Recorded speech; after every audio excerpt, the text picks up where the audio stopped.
Good evening, good evening, good evening. Hi everybody. Hello, hello, hello. Namaskar. Is the audio video clear? Am I audible? Am I visible? Hi everyone. Hi everyone. Hi everyone. नमस्ते नमस्ते नमस्ते. क्या audio video clear आ रही है क्या? Yes everybody. Good evening, good evening, good evening. Am I audible? Am I visible? Yes.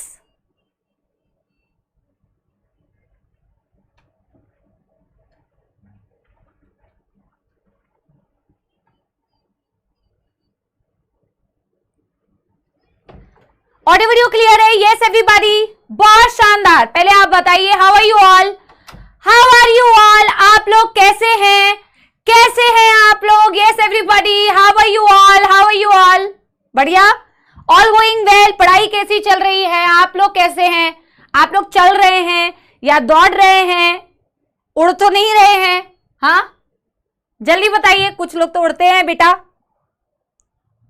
कई बच्चे बस सपोला बनाते रहते हैं. बेटा मुझे पता है तुम लोग सपोले हो, लेकिन तुमको इतना बना बना के बता के जरूरत नहीं है बेटा बनाने की. हाँ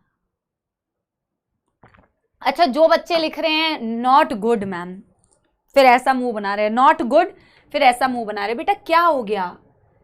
इतने दुखी? ऐसे वाला मुंह. एक बच्चा कह रहा है हम बोरिंग है. मैंने तुमसे पूछा कि तुम कितनी इंटरेस्टिंग हो? हाँ तुम इंटरेस्टिंग हो या बोरिंग हो, इससे मेरे को क्या लेना देना है? Why are you telling me about your weather you are very interesting और you are boring? I am telling you पढ़ाई कैसी चल रही है कहने का ये तात्पर्य है. अपनी कैरेक्टरिस्टिक्स बता रहे हैं बेटा. हाँ देखो बेटा जी. यस देखो बेटा जी, पढ़ाई अच्छी चलनी चाहिए, सबसे बड़ा एम वो है. और आज हमारे मैंने वैसे पीवाईक्यू डाल दिए बायोटेक्नोलॉजी के, बट आज पीवाईक्यू शायद नहीं हो पाएंगे, क्योंकि आज मैंने जो आपको 11th क्लास का एक टारगेट दिया था बॉडी फ्लूइड्स एंड सर्कुलेशन का, उसके कुछ बेटा क्या करेंगे, उसके कुछ क्वेश्चंस हम सॉल्व करेंगे. शायद इसका पीवाईक्यू ना हो पाए. अच्छा पिछला जो टॉपिक बेटा मैंने तुम्हें पढ़ाया था, मैंने तुम्हें वेक्टर्स के बारे में पढ़ाया था, क्या वो वेक्टर्स वाला टॉपिक आप बढ़िया से पढ़ के आए हो? Yes scored full marks in zoology. चलो बहुत अच्छी बात है, कुछ तो अच्छा चल रहा है. हाँ मेरे को एक बात बताओ बच्चों, वो ट्रांसफॉर्मेशन वाला जो तुम्हें मैंने पढ़ाया था टॉपिक, वो पढ़ाई करके आए हो? क्योंकि एक ब्लू व्हाइट कॉलोनी सिलेक्शन बचा हुआ था. पिछले दिन हमने एक बड़ा कंसेप्चुअल टॉपिक पढ़ा था. हालांकि देखो कमेंट्स में तो तुम्हारे कमेंट से ये फील हो रहा था कि सबको समझ में आया. ज्यादातर सबको का मेरे कहने का मतलब होता है जब हम परसेंटेज देखें कि क्लास में 90% बच्चों को या 95% बच्चों को समझ में आ रहा है, तो हम यही मान के चलते हैं कि शायद फिर समझने लायक हमने बताया होगा इसलिए समझ में आया. बाकी बेटा अगर कुछ परसेंटेज है बच्चों की जिनको नहीं समझ में आया, तो उनको मेरी यही रिक्वेस्ट है कि लेक्चर को वापस से देखोगे और ध्यान से देखोगे, वापस से समझने की कोशिश करोगे तो समझ आ जाएगा. तो एक बारी बेटा समाप्ति एक्सप्रेस चलाएं, एक बारी रिवीजन करें, और एक बारी मैं आपसे एक क्वेश्चन पूछूंगी, जिसके बाद मैं आप लोगों की एनालिसिस करूंगी कि सपोलो को वो चीज समझ में आई या नहीं आई. तो क्या एक बारी बेटा शुरू करें? यस एवरीबॉडी, एक बारी शुरू करें समाप्ति express. Are we guys with full जोश and full energy to revise the last class topic. बहुत डिफिकल्ट था ये सेंटेंस बोलना, ठीक है. तो पिछली क्लास में बेटा हमने क्या पढ़ा था? आज का टॉपिक आपने देख लिया है बेटा क्या पढ़ने वाले. पिछली क्लास में हमने पढ़ा था एक वेक्टर के बारे में, पीबीआर 322 के बारे में पढ़ा था. मैं पीबीआर 322 की शक्ल तो आपको पूरी शक्ल नहीं बना के बता रही हूं, बट जो कॉन्सेप्ट इसके थ्रू हमने समझने की कोशिश करी थी कि हमें कैसे पता चलता है कि रिकॉम्बिनेंट कौन है, नॉन रिकॉम्बिनेंट कौन है, ट्रांसफॉर्मेंट कौन है, नॉन ट्रांसफॉर्मेंट कौन है. तो ये चीज बेटा जो हमने पता करने की कोशिश की थी, ये मैं आपको एक बारी रिवाइज करा देती हूं, ठीक है, क्योंकि आज भी हम एक और वेक्टर के बारे में पढ़ेंगे जो हमें सिलेक्शन में हेल्प करेगा. ठीक है बेटा, हमारे पास इस तरीके से एक वेक्टर था जिसपे ओराई था, जिसपे एंटीबायोटिक रेजिस्टेंट जीन थी, जिसपे बहुत सारी रिकॉग्निशन साइट थी. ठीक है, इसमें एक जीन था बेटा इस तरफ जिसको टेट्रासाइक्लिन रेजिस्टेंट जीन बोला, और इधर बेटा एक जीन था जिसे एम्पीसिलिन रेजिस्टेंट जीन बोला. मैं सिर्फ इन्हीं दोनों जीन्स को लेके ही आपको बता रही हूं, क्योंकि इन्हीं की मदद से बेटा हम क्या करते हैं, सिलेक्शन करते हैं. ठीक है, अब बच्चों होता क्या है, हमने जो पढ़ा मैं उसके अकॉर्डिंग आपको एक्सप्लेन कर रही हूं. हमने जो पढ़ा उसके अकॉर्डिंग मैं आपको एक्सप्लेन कर रही हूं. अगर मैंने BAM-H1 एंजाइम को यूज किया और इस प्लाज्मिड को कट करने की कोशिश की, तो बेटा आप मुझे कमेंट्स में आंसर दीजिए कि BAM-H1 एंजाइम जो है वो कहां पे कट मारेगा, उसकी कटिंग साइट कहां है, क्या उसकी कटिंग साइट ओराई पे है, क्या उसकी cutting site replication of protein पे है, क्या उसकी कटिंग साइट एम्पीसिलिन जीन पर है, क्या उसकी कटिंग साइट एम्पीसिलिन टेट्रासाइक्लिन के बीच में है, क्या उसकी कटिंग साइट टेट्रासाइक्लिन पे। Khushi, Sapna, Harshita, Zoya, Tabiya, Saurabh, Shivaji, very good very good very good, बहुत सारे बच्चों ने सही आंसर दिया। पोलोमी, यस मैम BAM-H1 से कट कराएंगे तो वो यहां पे कट करेगा जहां आपकी टेट्रासाइक्लिन रेसिस्ट। सारे बच्चे एकदम अटेंशन के साथ में सुनेंगे बेटा, बहुत एक कंसेप्चुअल टॉपिक को हम वापस से रिवाइज कर रहे हैं, ठीक है। तो हमने BAM-H1 साइट पर बेटा कट किया, BAM-H1 साइट से टेट्रासाइक्लिन जीन पर कट मारा और यहां पे अपनी जीन को हमने इंसर्ट किया है, यहां पे हमने अपनी जीन को इंसर्ट किया है, ठीक है। लेकिन ऐसा जरूरी तो नहीं है कि बेटा हमारी जीन इंसर्ट हो जाएगी। जब हम BAM-H1 से कट करेंगे तो बेटा दो पॉसिबिलिटी होगी, वो दो पॉसिबिलिटी आप मुझे बताइए कि वो दो पॉसिबिलिटी क्या है। एक पॉसिबिलिटी मैम ये है कि हमारा जीन कट हो चुका होगा और जीन हमारा जाके जुड़ चुका होगा, और एक पॉसिबिलिटी है कि ऐसा नहीं हुआ होगा। उसके लिए क्या वर्ड यूज करते हैं कि मैम नहीं नहीं मेधा बेटा नहीं नहीं वो वर्ड यूज नहीं करते, हम वर्ड यूज करते हैं आर या फिर NR। मतलब कि दो पॉसिबिलिटी ये है मैम कि या तो हमारा रिकॉम्बिनेंट, दूसरे कलर से बना देती हूं, या तो मैम हमारा रिकॉम्बिनेंट बन गया होगा या तो मैम हमारा नॉन रिकॉम्बिनेंट रहा होगा। सिर्फ यही दो ऑप्शन है हमारे पास, आर और NR। कोई दुखद समस्या तो नहीं है, सारे बच्चे मुझे इक्वली आंसर करेंगे। देखो सारे बच्चे आपकी क्लास के आंसर कर रहे हैं, सभी बच्चे इक्वली पार्टिसिपेट करो, ठीक है। मैम रिकॉम्बिनेंट नॉन, क्या हमें अभी देख के पता चल रहा है कि कौन सा रिकॉम्बिनेंट है कौन सा नॉन रिकॉम्बिनेंट है? क्या देख के पता चल रहा है बच्चों? क्या देख के हम बता सकते हैं कि कौन सा रिकॉम्बिनेंट कौन सा नॉन रिकॉम्बिनेंट? नहीं बता सकते ना, देख के हम नहीं बता सकते कौन सा रिकॉम्बिनेंट कौन सा नॉन रिकॉम्बिनेंट। इसीलिए तो पूरा सिलेक्शन का प्रोसेस करना पड़ता है, और अभी हमें पता नहीं है। अभी तो हम सिर्फ ये बोल रहे हैं कि जब कट करवाएंगे इससे तो मैम ये दो पॉसिबिलिटी हो सकती है कि या तो रिकॉम्बिनेंट बन गया होगा या तो रिकॉम्बिनेंट नहीं बना होगा। यही दो पॉसिबिलिटी हमारे पास बचती है। इसको उठा के बेटा हम किसके अंदर बेटा डालेंगे नेक्स्ट, किसके अंदर डालेंगे बच्चों इसको हम नेक्स्ट, जो टॉपिक हम आज पढ़ने वाले हैं कि जो हम बेटा इतना जिसको हम बेटा ऐसे बोलते हैं ना कि होस्ट ने बेटा आपने होस्ट के अंदर डीएनए को डाल दिया, होस्ट के अंदर डीएनए को डाल दिया, बट होस्ट बेटा इतनी आसानी से डीएनए को थोड़ी ले लेता है। उसके लिए एक पूरा प्रोसेस होता है बच्चों, जिस पूरे प्रोसेस का यूज करके आप क्या करते हैं बच्चों, पूरे प्रोसेस का यूज करके आप होस्ट के अंदर जीनोम को डालते हैं। Very good. ई कोलाई के अंदर बेटा आप इसको डालेंगे तो तीन पॉसिबिलिटीज हैं बच्चों। क्या क्या तीन पॉसिबिलिटीज होंगी मेरे बच्चों, जल्दी जल्दी से बताओ। तीन पॉसिबिलिटी क्या होगी? Host is E coli. E coli एक अच्छा होस्ट क्यों था? क्योंकि उसके पास किसी भी एंटीबायोटिक के लिए रेजिस्टेंट जीन नहीं है, इसीलिए होस्ट ई कोलाई एक बहुत अच्छा होस्ट है। आप ई कोलाई के अंदर उठा के इसे डालेंगे, लेकिन तीन पॉसिबिलिटी होगी। क्या आप मुझे बताएंगे वो तीन पॉसिबिलिटी क्या है? क्या आप मुझे बताएंगे तीन पॉसिबिलिटी क्या है? एक पॉसिबिलिटी है मैम की होस्ट कोई भी डीएनए अपटेक करे ही ना, जिसे नॉन ट्रांसफॉर्मेंट बोलेंगे। या तो होस्ट मैम इस वाले जीन को अपटेक कर ले, या तो मैम होस्ट इस वाले जीन को अपटेक कर ले। मैम इस तरीके की तीन पॉसिबिलिटी है, इस तरीके की तीन पॉसिबिलिटी है। देखो मैम जिस होस्ट ने कोई फॉरेन जीन लिया ही नहीं, जिस होस्ट ने फॉरेन डीएनए लिया ही नहीं, उसको तो क्लियरली नॉन ट्रांसफॉर्मेंट बोलेंगे। जिसने मैम फॉरेन जीन ले लिया वो दोनों ट्रांसफॉर्मेंट है, बट एक होगा ट्रांसफॉर्मेंट रिकॉम्बिनेंट, एक होगा ट्रांसफॉर्मेंट रिकॉम्बिनेंट, एक होगा ट्रांसफॉर्मेंट नॉन रिकॉम्बिनेंट। क्या मेरी बात समझ गए? इसमें किसी को यहां तक कोई दुखद समस्या तो पहले ही बता दो मेरे को। अगर कोई दुखद समस्या नहीं है तो दिल बना के बता देना कि तुम्हें समझ लग गया, ठीक है। जो बच्चे पहली बार कक्षा में आए हैं वेलकम, आप लोगों का स्वागत है, पर आप लोगों को ये समझ नहीं आएगा अगर आपने पिछली क्लासेस अटेंड नहीं करी हैं, ठीक है। तो अब भी मुझे नहीं पता है, अभी भी मैं ऐसे करके देख के नहीं बता सकती हूं कि कौन सा ट्रांसफॉर्मेंट कौन सा नॉन ट्रांसफॉर्मेंट, कौन सा ट्रांसफॉर्मेंट रिकॉम्बिनेंट कौन सा ट्रांसफॉर्मेंट, देख के नहीं बता सकते। देख के नहीं बता सकते, उसी के लिए तो हमारे पास एंटीबायोटिक रेजिस्टेंट जीन है, ampicillin resistant gene, tetracycline resistant gene, जिसको यूज करेंगे अभी। फिर बेटा हमने क्या किया था, हमने इसी को यूज करके पता लगाने की कोशिश की। तो एक सबसे पहले मैं मास्टर प्लेट दिखा रही हूं, एक मास्टर प्लेट है जिसमें मैं ये बना के बता रही हूं ई कोलाई की पॉपुलेशन को।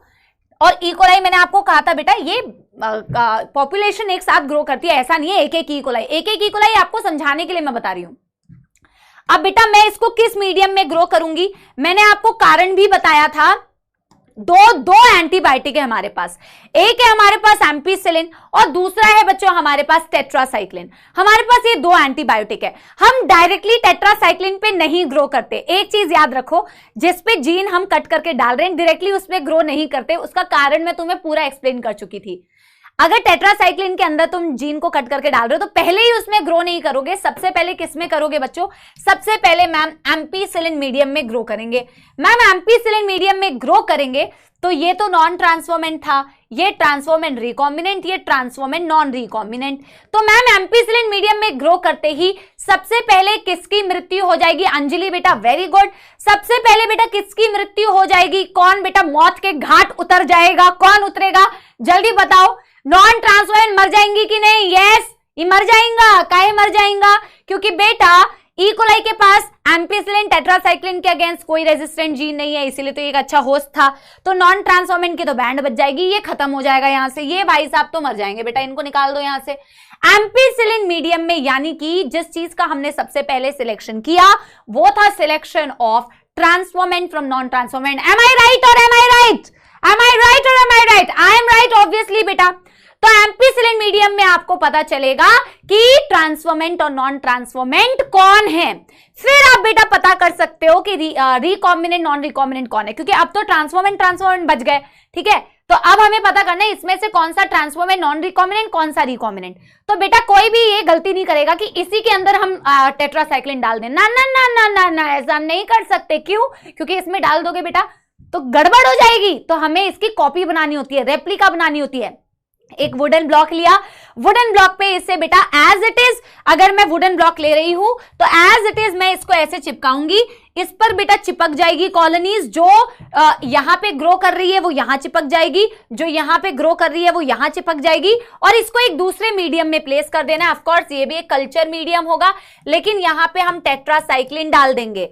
हमें अगर देखो बेटा सब कुछ ठीक ठाक था, अगर सारे हमारे मतलब ऐसे थे कि नॉन रिकॉम्बिनेंट वाले, तो बेटा होता क्या कि देखो अगर मैंने टेट्रासाइक्लिन डाला तो यहां पे सिर्फ वही पॉपुलेशन ग्रो कर पाएगी जो टेट्रासाइक्लिन के अगेंस्ट में रेजिस्टेंस प्रोवाइड कर रही है, जिसके पास टेट्रासाइक्लिन की जीन बिल्कुल इंटैक्ट है।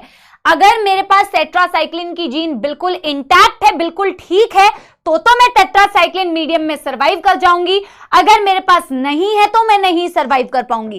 तो बेटा होता यह है कि जैसे ही टेट्रासाइक्लिन मीडियम डालते हैं तो रिकॉम्बिनेंट की यहां पे बैंड बच जाती है, सिर्फ वही पॉपुलेशन यहां पे ग्रो कर पाते हैं जो ट्रांसफॉर्मेंट और नॉन रिकॉम्बिनेंट थे। क्योंकि नॉन रिकॉम्बिनेंट वालों के ही, ध्यान से सुनो ये रिवीजन है, क्योंकि नॉन रिकॉम्बिनेंट वालों के ही तो बेटा टेट्रासाइक्लिन जो जीन थी वो डैमेज नहीं हुई थी, तभी तो वो नॉन रिकॉम्बिनेंट थी ना।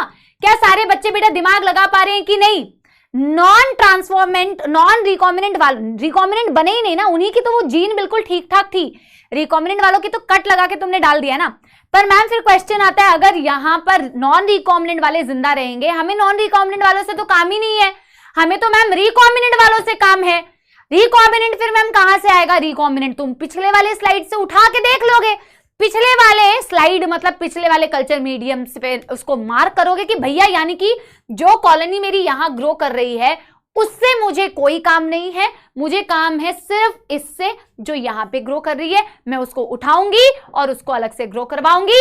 Yes everybody, Dilip, Aditya, Pragya, Khushboo, very good, Priya, yes everybody, done done done done. चलिए मुझे बहुत सारे हार्ट चाहिए क्योंकि मैंने आपको बेटा वापस से समझाया है, 16 मिनट जिंदगी के मैंने आपको दिए हैं रिवीजन कराने के लिए, तो इसके लिए मुझे चाहिए तुम सबका ढेर सारा प्यार, और अगर प्यार नहीं दोगे तो मिलेगा तुम्हें बहुत सारा पाप। मिलेगा क्या? पाप मिलता है क्या? हाँ मिलता है बेटा, बिल्कुल मिलता है। देख लो, दिल में बेटा अगर खोट हो तो पाप मिल सकता है, बाकी अगर दिल में प्यार है तो फिर नहीं मिलेगा। बाकी आप देख लो बेटा, आप देख लो, मैं कुछ नहीं कह रही हूं, ठीक है। चलो सुनो मेरी बात। अब बेटा ये एक बहुत टाइम टेकिंग प्रोसेस है, जैसे समझाने में भी एक टाइम टेकिंग प्रोसेस है, करने में भी ये बहुत टाइम टेकिंग प्रोसेस है। मौत आ जाती है जो करता है बेटा। क्यों मौत आ जाती है भाई? हद हो गई। एक बार रिकॉम्बिनेंट बना रहे हैं, एक बार ट्रांसफॉर्मेंट बना रहे हैं, इसी को बनाने में इतनी बैंड बचती है, फिर उसको ग्रो कर रहे हैं, कभी एम्पिसिलिन में ग्रो कर रहे हैं, फिर उसकी कभी रेप्लिका बना रहे हैं, उसके लिए वुडन बॉक्स चाहिए, फिर हम कभी टेट्रासाइक्लिन में 50 काम करने पड़ते हैं। बोलते हैं it's a cumbersome process, it's a tiring process. तो हमें इस काम को आसान करने के लिए एक और प्लाज्मिड है जिसमें मल्टीपल प्लेटिंग नहीं करनी पड़ती, सहज तरीके से काम हो जाता है। तो सहज तरीके से काम करने के लिए we are going to discuss from today मतलब क्या, today we are going to start the class with this. इस प्लाज्मिड का नाम तो एनसीईआरटी में नहीं दिया हुआ है, तो आपको नाम से मतलब नहीं है, पर मैं आपको बस बता दे रही हूं, दिस इज अनदर प्लाज्मिड जिसका नाम है PUC8 प्लाज्मिड। इस प्लाज्मिड से हम बेटा डायरेक्टली बिना किसी क्या बोलते हैं इतना टफ काम किए आसानी से हम प्रोसेस को पता कर सकते हैं, ठीक है। सो मैं एक चीज यहां पे लिख देती हूं, PBr322 uses is a time taking process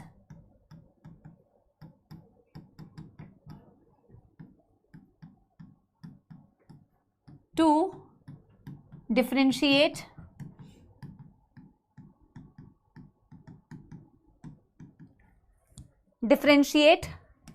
recombinant, non-recombinant and transformant, non-transformant, ठीक है।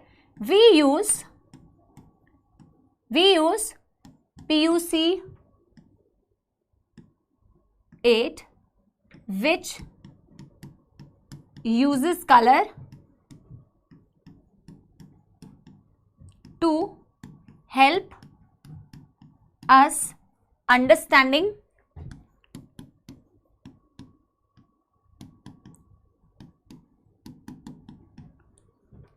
recombinant, non-recombinant and transformant, non-transformant very easily। ये बात आपको समझ में आ गई ना? ये बात आपको समझ में आ गई ना? यस?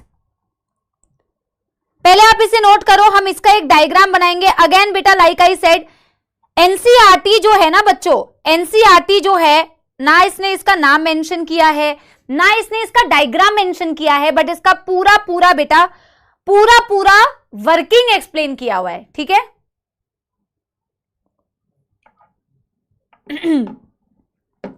बना लीजिए। यस एवरीबॉडी,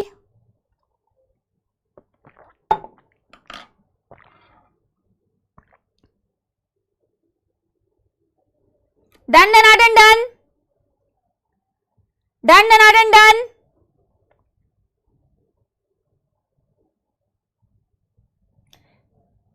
पक्की बात बेटा, इसका फुल फॉर्म भी आपको पता करने की जरूरत नहीं है। P for plasmid, U for university of California जहां इसका काम हुआ था, आपको कुछ भी लिखने की जरूरत नहीं है। फालतू का ज्ञान जो आपके बिल्कुल काम का नहीं है उसको लिख के रटते रहोगे, कोई फायदा नहीं है। नाम दिया है एनसीईआरटी ने, नहीं दिया हुआ है नाम। डायग्राम दिया एनसीईआरटी ने, नहीं दिया हुआ है डायग्राम। तो हम क्यों बनाएंगे? क्योंकि हमें सपोले, हमें बिना डायग्राम के नहीं समझ में आता। और चाहे तुम बेटा कितनी भी बड़े सपोले बन जाओ, आप डायग्राम बना के चीजों को समझेंगे, क्योंकि डायग्राम से ही चीजें इजी होंगी आप लोगों के लिए। आप सिर्फ किताबी ज्ञान को पढ़ लेंगे तो आपको कुछ नहीं आएगा, ठीक है।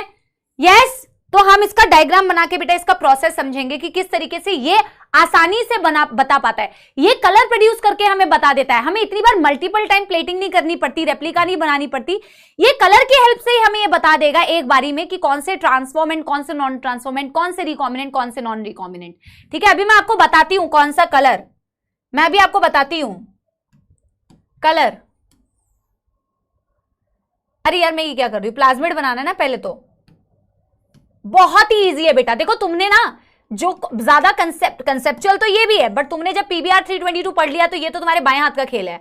जो दाएं हाथ वाले लोग हैं उनके लिए बाएं हाथ का खेल है, जो बाएं हाथ वाले लोग हैं उनके लिए दाएं हाथ का खेल है। ये बिल्कुल सरल खेल है बच्चों, ठीक है। देखिए जी, हम बनाते हैं। मैं सिर्फ यहां पे जिस चीज का काम है मैं सिर्फ वही बता रही हूं, ठीक है। और यहां पे मैं एक बना दे रही हूं,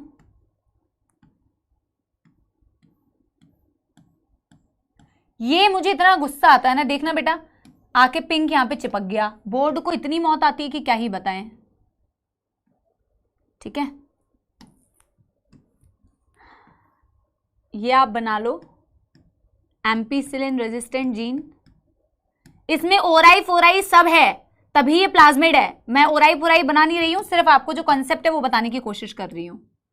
ये है लैक जी जीन, ये बनाती है, बनाते जाओ मेरे साथ साथ बनाते जाओ, produces enzyme beta galactosidase, produces enzyme beta galactosidase,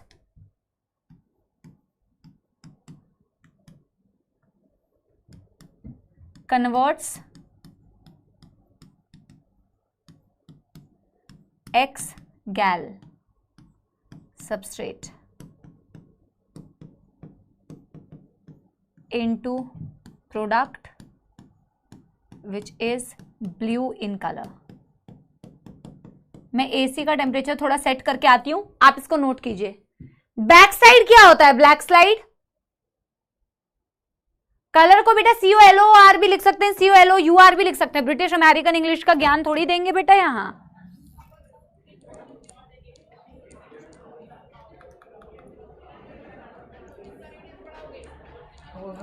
यार इसको ना तो 15 मिनट के बाद फिर इसको चेंज कर सकते हो, अभी मत चेंज करो, अभी बहुत ठंडा कर दिया था मैंने, 26 कर दिया है, फिर से चेंज कर देना, 10 मिनट के बाद 23-24 कर देना, ठीक है। Yes everybody, done done done done. पहले ये लिखो, ब्लैक साइड बोल रही हूँ, बैक स्लाइड में कर दूंगी, पहले ये लिखो,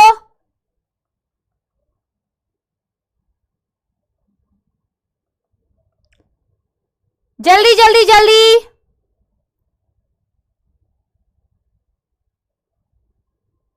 और हो गया तो मेरे को ये भी बता दो, हो गया तो।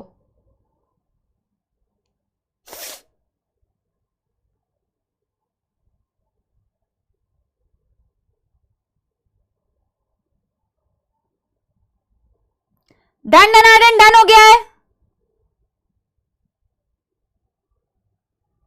पक्की बात।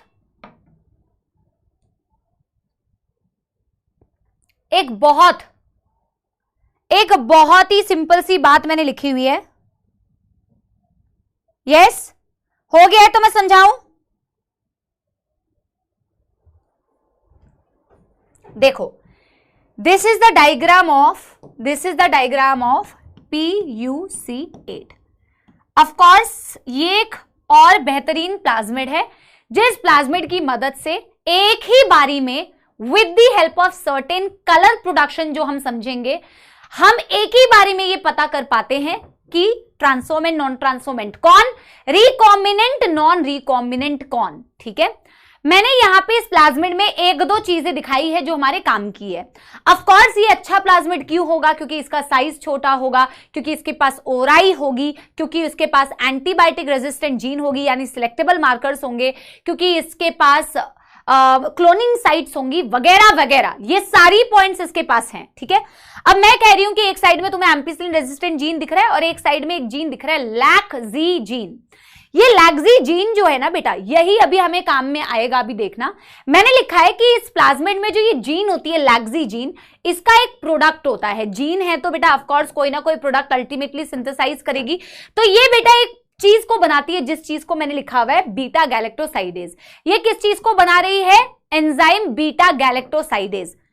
अगर आपकी, बिल्कुल ध्यान से सुनिए, अगर बेटा लैक्जी जीन बिल्कुल इंटैक्ट है, इंटैक्ट का मतलब होता है ठीक ठाक है, इसमें कोई कट नहीं लगे हैं, इसमें कोई कट नहीं लगे हैं, तो क्या होगा मैम? ये लैक्जी जीन एक एंजाइम बनाएगी, जिस एंजाइम को बोलते हैं बीटा गैलेक्टोसाइडेज। ऑफ कोर्स हमने 11वीं कक्षा में बायोमोलिक्यूल्स में पढ़ा है, एंजाइम को सबस्ट्रेट चाहिए होता है, वो अपने सबस्ट्रेट पर एक्ट करता है और सबस्ट्रेट पर एक्ट करके उसे प्रोडक्ट में कन्वर्ट करता है। मेरी बात ध्यान से सुनना, फिर मैं एनसीईआरटी रीड कराऊंगी तो आपको पता चलेगा एनसीईआरटी ने कितना छोटा सा कुछ भी इंफॉर्मेशन अच्छे से मेंशन नहीं किया, फिर भी क्वेश्चंस तो वो देगी, क्योंकि एनसीईआरटी तो देगी बेटा क्वेश्चन। ठीक है, मैं क्या कह रही हूं, ये एक एंजाइम बना रहा है बीटा गैलेक्टोसाइडेज। एंजाइम को सबस्ट्रेट दोगे तो वो सबस्ट्रेट को प्रोडक्ट में कन्वर्ट करेगी। यहां पे अच्छी बात ये है कि बीटा गैलेक्टोसाइडेज का एक मैंने सबस्ट्रेट लिखा हुआ है, जो सबस्ट्रेट है एक्स गैल। ठीक है, ये सबस्ट्रेट है एक्स गैल। इसमें एक्स गैल सबस्ट्रेट को जब आपका ये जो एंजाइम है बीटा गैलेक्टोसाइडेज जो भी प्रोडक्ट में कन्वर्ट कर रहा है, आपको प्रोडक्ट नहीं देखना, आपको सिर्फ एक बात याद रखनी है, अगर आपका बीटा गैलेक्टोसाइडेज एंजाइम है और उसको अपना एक सबस्ट्रेट मिला दैट इज एक्स गैल, ये इस सबस्ट्रेट को जब जब प्रोडक्ट में कन्वर्ट करेगा तब तब आपको ब्लू कलर दिखेगा। यानी कि अगर देखो आंखों से तो मुझे ऐसे कुछ नहीं दिख रहा है ना, मैं अगर एक एक्सपेरिमेंट कर रही हूं और मैं उस एक्सपेरिमेंट पेट्री डिश है मेरे पास, ठीक है, और मैं देख रही हूं कि मेरे पास मेरे पास बीटा गैलेक्टोज था वहां पे, बीटा गैलेक्टोसाइडेज था वहां पे, और वहां पे मैंने बाहर से एक्स गैल भी डाल दिया। अगर मुझे उस पेट्री डिश में ब्लू कलर नजर आता है, ब्लू कलर कन्वर्ट होते हुए दिखता है, अगर मुझे ब्लू कलर मिल रहा है तो मेरा कंक्लूजन क्या निकलेगा, मेरा कंक्लूजन निकलेगा डेफिनेटली वहां पे एक रिएक्शन हुई होगी। क्या रिएक्शन हुई होगी मैम, एक्स गैल का कन्वर्जन हुआ होगा उसके प्रोडक्ट में with the help of beta galactosidase, तभी मुझे वो ब्लू कलर नजर आ रहा है। क्या ये बात आपको समझ में आ रही है? क्या ये बात आप लोग को समझ में आ रही है? यस एवरीबॉडी, हाँ एक बारी मेरे को बता दो बच्चों। यस, मैंने कहा अगर बीटा गैलेक्टोसाइडेज एंजाइम को तुम उसका सबस्ट्रेट दे दोगे तो वो हमेशा अपने सबस्ट्रेट को जब जब प्रोडक्ट में कन्वर्ट करेगा, आपको मतलब नहीं है क्या प्रोडक्ट है, आपको मतलब है कि जब प्रोडक्ट में कन्वर्ट होता है तो कलर कौन सा प्रोड्यूस होता है, ब्लू कलर। अगर ब्लू कलर नहीं प्रोड्यूस हो रहा है तो तुम्हें क्या कंक्लूजन निकालना है, आप मुझे बताओ। अगर ब्लू कलर नहीं प्रोड्यूस हो रहा तो क्या बेटा आप कंक्लूजन निकालोगे, आप पहले मुझे बताओ। मैंने कहा कि जब मैं ब्लू कलर देख रही हूं उस पेट्री डिश में तो मैं ये कंक्लूजन निकाल रही हूं कि डेफिनेटली कोई एक प्रोडक्ट बना है, ऑफ कोर्स वो प्रोडक्ट बीटा गैलेक्टोसाइडेज का बनाया हुआ है और इसीलिए मुझे ब्लू कलर मिल रहा है। अगर मुझे ब्लू कलर नहीं मिल रहा है तो मैं क्या क्या कंक्लूजन निकाल सकती हूं? सरल भाषा में मैं आपसे पूछूंगी, रिकॉम्बिनेंट नॉन रिकॉम्बिनेंट मत बताओ। देखो बच्चे, आधे बच्चे तो कॉन्सेप्ट समझ गए हैं इसलिए वो रिकॉम्बिनेंट नॉन रिकॉम्बिनेंट बता रहे हैं, पर आप सिंपल भाषा में क्या बताओगे? सिंपल भाषा में आप ये बताओ, अरे नो सबस्ट्रेट नहीं, मैंने सबस्ट्रेट भी डाला है फिर भी ब्लू कलर नहीं आ रहा है, मैंने सबस्ट्रेट भी डाला है फिर भी ब्लू कलर नहीं आ रहा है। तो आप में से ज्यादातर बच्चे बिल्कुल वही आंसर बता रहे हैं जो मैं सुनना चाह रही हूं कि मैम यानी कि कोई रिएक्शन नहीं हुई होगी, यही कह सकती हूँ। अगर ब्लू कलर नहीं मिल रहा है तो मैम डेफिनेटली कोई रिएक्शन नहीं हुई होगी, राइट। और रिएक्शन नहीं हुई है यानी कि हो सकता है मैम ये एंजाइम ही नहीं रहा हो, क्योंकि सबस्ट्रेट तो हम ऐड कर रहे हैं, तो मैम हो सकता है ये एंजाइम ना रहा हो। यहां तक बेटा तुम्हें समझ में आया? ये मैंने तुम्हें कॉन्सेप्ट की जो है ना भूमिका बना के बताई है, थोड़ी कॉन्सेप्ट अभी तो स्टार्ट ही नहीं किया, अभी उसकी भूमिका बनाई है। अगर तुम यहां तक पहुंच गए तो तुम्हें आगे का कॉन्सेप्ट बिल्कुल इजी लगेगा, बिल्कुल इजी लगेगा। अब बिल्कुल एग्जैक्ट वही प्रोसेस करना है जो प्रोसेस पीवीआर 322 के साथ किया था, बिल्कुल इजी। देखो यहां तक तो कर लिया होगा बच्चों, यस। इसकी ना एक कॉपी कर देती हूं मैं, और अब मैं आपको बताती हूं करना क्या है। इसकी मैंने एक कॉपी कर ली है, अब मैं बताती हूं बच्चों करना क्या है, ठीक है। देखो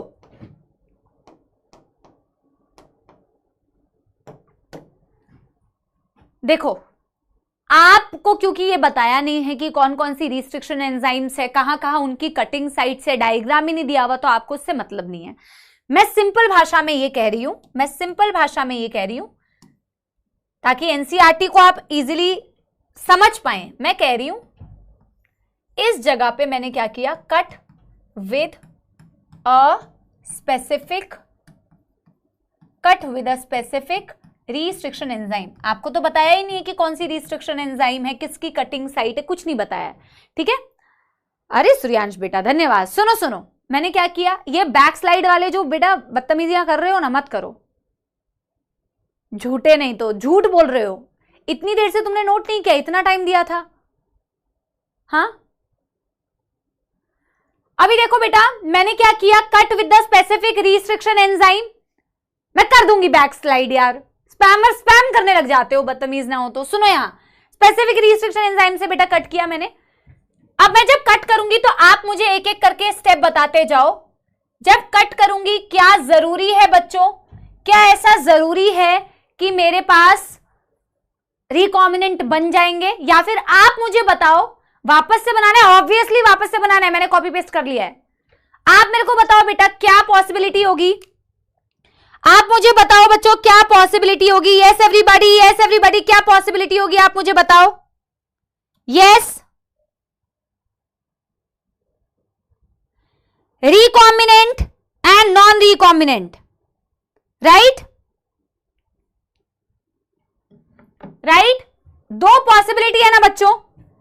एक ये पॉसिबिलिटी है कि मैम कुछ भी चेंज नहीं हुआ, और एक ये पॉसिबिलिटी है मैम कि cut with a specific enzyme and insert foreign gene. ये लिख रही हूं मैं, इंसर्ट फॉरेन जीन।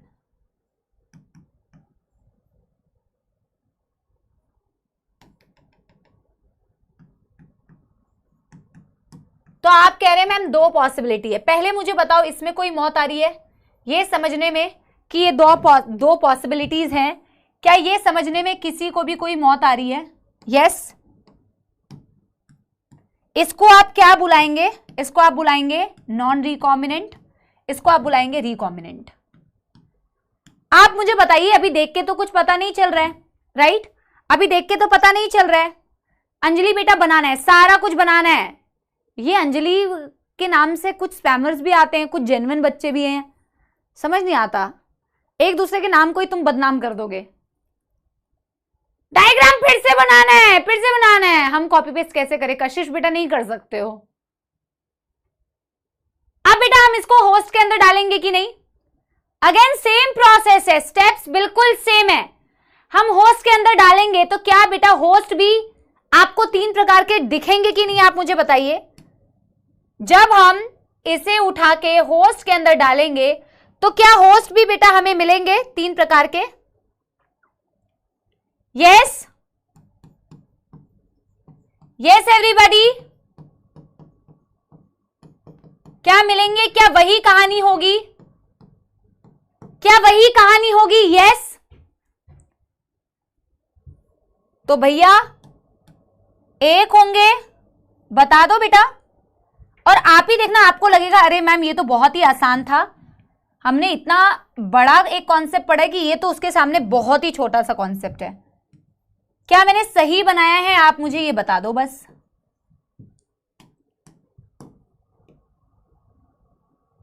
क्या यही कहानी होगी बच्चों?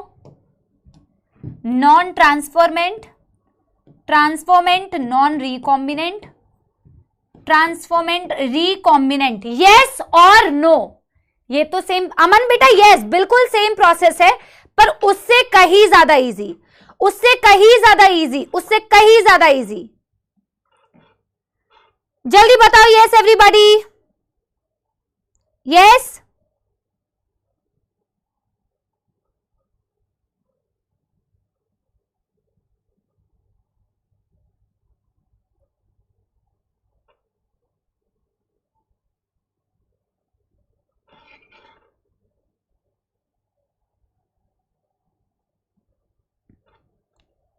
ठीक है, यहां तक बना लो पहले। मैं आपको बेटा नहीं बाद में नहीं बनाएंगे बेटा, अभी बनाना है, अभी बनाना है।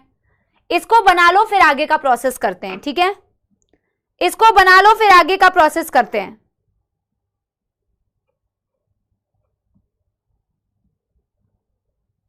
इसको यहां तक बना लो फिर आगे का प्रोसेस करते हैं। अब हम एक ही बार प्लेटिंग करेंगे और एक ही बार बेटा प्लेटिंग करके हमें पता चल जाएगा कौन नॉन रिकॉम्बिनेंट, कौन रिकॉम्बिनेंट, कौन ट्रांसफॉर्मेंट, कौन नॉन ट्रांसफॉर्मेंट। एक ही बार प्लेटिंग करने पर हमें पता चल जाएगा, ठीक है? डन डन डन कर लो, डन डन डन, ठीक है? हो गया सबका? हो गया ना बेटा? फिर तुम कहोगे बैक स्लाइड कर दो।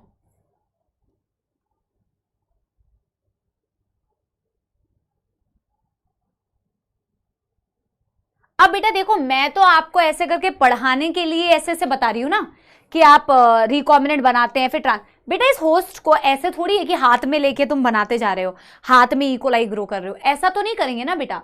हम इसको कर ही रहे होंगे कल्चर मीडियम में, है कि नहीं? पिछला वाला भी जो एक्सपेरिमेंट था, किसी ई कोलाई को, किसी भी बैक्टीरिया को, किसी भी होस्ट को, कोई भी होस्ट हो, हाथों में थोड़ी ग्रो करते हैं, होस्ट के अंदर हाथ से लगे पड़े हैं, ले ले ले रिकॉम्बिनेंट ले ले तू, ऐसे थोड़ी करेंगे, कल्चर में ही तो कर रहे होंगे ना, है तो कोई तो कल्चर मीडियम होगा ना, ये तो समझाने के लिए तुम ऐसे बताते हैं कि ये पॉसिबिलिटी है, एक कल्चर मीडियम तो होगा ही ना। अभी मैं आपको उस चीज से समझाती हूं। नेक्स्ट बेटा ये बनाओ, नेक्स्ट बेटा ये बनाओ, खुद ही सोच के मुझे हंसी आती है, अगर कोई ऐसा सोच रहा होगा कि ऐसा होता है तो बहुत ही बेटा मूर्खता है, ठीक है। अब मैंने क्या किया, जो मैं बता रही हूं ना बेटा, जो मैं बता रही हूं कि 3 तरीके की होस्ट होते हैं, transformant and recombinant, transformant, non transformant, transformant, recombinant, transformant, non recombinant and non transformant. अब हम क्या करते हैं, एक्चुअल में हम इसको ग्रो कर रहे होते हैं कल्चर मीडियम में, और इसमें हम क्या डाल देते हैं, एम्पीसिलिन। तो सबसे पहले तो आप मुझे बताओ, अगर हम इस तरीके से ग्रो कर रहे होते, कल्चर मीडियम में इसको डेवलप करा रहे होते, तो इस कल्चर मीडियम में एक ई कोलाई तो डेवलप ही नहीं होती। कौन सी ई कोलाई होती वो? यस, कौन सी ई कोलाई होती बच्चों वो? यस यस यस एवरीबॉडी, कौन सी ई कोलाई होती वो? डेवलप ही नहीं होते एम्पीसिलिन मीडियम में, नॉन ट्रांसफॉर्मेंट मर जाएगा। Very good, very very nice, clapping for all the लक्ष्यनीड students, all the future doctors. बहुत बढ़िया आंसर्स आ रहे हैं। देखो, एक होता है कम लोगों के आंसर्स आना, एक होती है कंबाइंड बहुत सारे बच्चों के आंसर्स आना। अगर आप लोग दूसरों के कमेंट्स देखते हो तो आपको दिख जाएगा कि आपकी क्लास के बहुत सारे बच्चे आंसर दे रहे हैं। वेरी गुड परफॉर्मेंस बेटा, very nice. Ma'am non transformant grow नहीं करेगा क्योंकि उसको एम्पीसिलिन में मौत आएगी, जैसे हमें मौत आती है मैम पढ़ाई करने में। हमें तो मौत नहीं आती मैम, आप ज्यादा ही बन रहे हो, ठीक है। नॉन ट्रांसफॉर्मेंट्स वाले को मौत आएगी क्योंकि उसके पास कोई भी ऐसा फॉरेन प्लाज्मिड गया ही नहीं, और उसके पास तो एम्पीसिलिन के रेजिस्टेंट जीन है ही नहीं, तो वो तो मर जाएगा, वो तो मैम पहले ही मर जाएगा एम्पीसिलिन मीडियम में। अब मैं कह रही हूं कि इस मीडियम में हमने एक सबस्ट्रेट भी डाल दिया है, दैट सबस्ट्रेट इज एक्स गैल। इसमें हमने एक सबस्ट्रेट भी ऐड कर दिया है, दैट सबस्ट्रेट इज एक्स गैल। समझ में आ रही है बच्चों बात? यस, एक सबस्ट्रेट हमने ऐड कर दिया एक्स गैल। तो अब आप मुझे बताइए, ये भाई साहब को तो बेटा सपोलो जैसी मौत आ रही है, इनको तो पहली मौत आ रही है, ये तो एम्पीसिलिन में पहले ही उड़ जाएंगे, पहले ही मर जाएंगे। इन दोनों में से कौन ग्रो करेगा? सॉरी, इन दोनों में से दोनों ही ग्रो करेंगे, क्योंकि एम्पीसिलिन वाली जीन तो दोनों की ही करेक्ट है ना, एम्पीसिलिन जीन तो दोनों की ही ठीक है, एम्पीसिलिन में तो किसी को मौत नहीं आएगी। एक ब्लू कलर के ग्रो कर रहे होंगे, एक व्हाइट कलर के ग्रो कर रहे होंगे, एक में ब्लू आएगा। एनसीईआरटी ने पता नहीं ब्लू व्हाइट कॉलोनी सिलेक्शन दिया है या ऐसे दे दिया है कि नो कलर प्रोड्यूस्ड, ऐसे दिया हुआ है। हालांकि इसे ब्लू व्हाइट कॉलोनी सिलेक्शन बोलते हैं, पर एनसीईआरटी ने व्हाइट नहीं मेंशन किया है, क्योंकि एनसीईआरटी बीइंग एनसीईआरटी, ठीक है। बट एनीवे, यस, मेरी बात समझ रहे हो? ग्रो तो दोनों करेंगे ना, ग्रो तो मैम दोनों करेंगे, पर एक ब्लू ब्लू ग्रो करेगा, एक नो ब्लू ब्लू ग्रो करेगा। ब्लू व्हाइट, पता नहीं व्हाइट क्यों बोलते हैं, पता है बच्चों? एक्चुअली व्हाइट का व्हाइट तो कलर है, पर बैक्टीरिया एज इट इज जब ग्रो करता है ना, तो उसका कलर ही सफेद सफेद होता है। जब आप कभी लैब में कल्चर करेंगे तो आप उसका खुद का कलर देखेंगे तो आपको एक ऐसा व्हाइटिश कलर दिखेगा, ठीक है।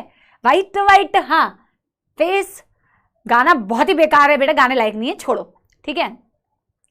तो यस एवरीबॉडी, क्या ब्लू व्हाइट? समझ में आ रही है बच्चों बात? ब्लू कलर किसका दिखेगा, रिकॉम्बिनेंट या नॉन रिकॉम्बिनेंट? ब्लू कलर बेटा किसका दिखेगा, रिकॉम्बिनेंट नॉन रिकॉम्बिनेंट? जल्दी बताओ। यस एवरीबॉडी, जिसका ब्लू कलर दिखेगा मैम वो होंगे हमारे रिकॉम्बिनेंट या नॉन रिकॉम्बिनेंट? जिसका ब्लू कलर दिखेगा वो होंगे हमारे नॉन रिकॉम्बिनेंट, राइट? ऐसा क्यों? क्योंकि ब्लू कलर तभी प्रोड्यूस होता है मैम जब हमारी लैक-जी जीन इंटैक्ट हो, और लैक-जी जीन इंटैक्ट तभी होगी, करेक्ट तभी होगी जब उसके अंदर जीन नहीं गया होगा। जब उसके अंदर जीन नहीं गया होगा बच्चों, तभी तो वो जीन एकदम इंटैक्ट होगी, तभी तो बेटा वो एकदम बीटा गैलेक्टोसाइडेज बनाएगी, तभी तो बेटा वो सबस्ट्रेट को ब्लू कलर में कन्वर्ट करेगी। मेरी बात सारे बच्चे समझ पा रहे हो? हालांकि बहुत बच्चों का आंसर आ रहा है, पर बहुत सारे बच्चे हैं क्लास में। क्या सभी को समझ में आया मैंने क्या बोला? एक का कलर दिखेगा ब्लू, एक का कोई कलर नहीं दिखेगा, जिसको मैं व्हाइट बोल रही हूं। ब्लू व्हाइट आपको दो कॉलोनीज दिखेगी इस मीडियम में, जिसमें आपने एम्पिसिलिन डाला है प्लस आपने एक्स गैल सबस्ट्रेट डाला है। जो भी आपके नॉन रिकॉम्बिनेंट वाले कॉलोनीज होंगी उनका बेटा लैक्सी जीन बिल्कुल इंटैक्ट है। लैक्सी जीन जिनमें इंटैक्ट है वही करेक्ट, जिसकी जीन कटी ही नहीं वो बनाएगी बीटा गैलेक्टोसाइडेज। जो बीटा गैलेक्टोसाइडेज बनाएगी वही तो बेटा अपने सबस्ट्रेट को कन्वर्ट कर पाएगी ब्लू कलर में, वही तो ब्लू कलर देगी। यस एवरीबॉडी, थोड़ा सा और दिमाग लगाओगे तो समझ आ जाएगा। हालांकि बहुत सारे बच्चों को समझ में आ गया, बट आई होप तुम्हें और बेहतरीन तरीके से समझ आ गया होगा। एक बार मेरे को बेटा मेरे को लाइक मत दो, मतलब कमेंट्स में लाइक लिख दो तो मुझे समझ आ जाएगा। मैं इस चीज को बेटा क्या करती हूं ना, इस चीज को यहां पे लिख रही हूं, मैं इस चीज को यहां पे ऐसे बना रही हूं, तो आप मुझे एक बार बता देना कि अब आपको लिखने के बाद जो मैंने लिखा है वो आपको समझ में आ रहा है कि नहीं। ठीक है, ब्लू व्हाइट कॉलोनी सिलेक्शन कहते हैं इसे, हालांकि एनसीईआरटी ने ऐसे दिया नहीं हुआ है। ब्लू व्हाइट कॉलोनी सिलेक्शन,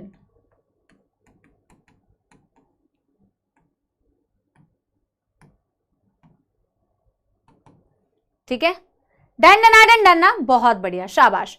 फिर भी आप, मैं जो लिख रही हूं बेटा उसको एक बारी देखिए, और फिर भी अगर आपको समझना है तब आप मुझे एक बारी बताना। ठीक है, चलो मैं लिख दे रही हूं यहां पे, 2 types of colonies are seen in the medium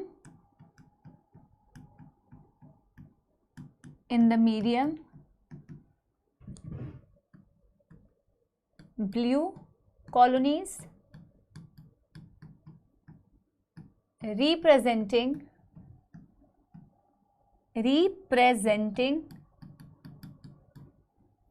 blue क्या है, non recombinant,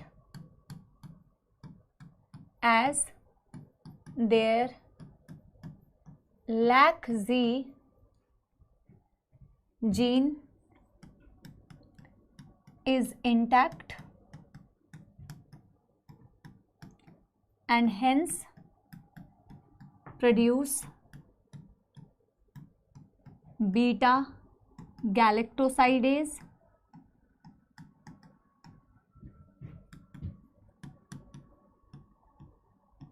and hence convert substrate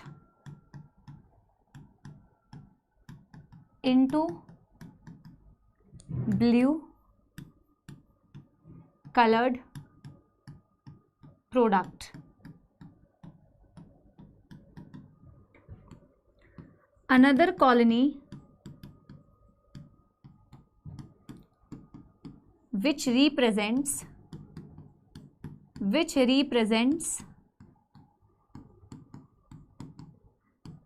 recombinant has broken or damaged laxi or damaged laxi, no beta galactosidase, hence no color produced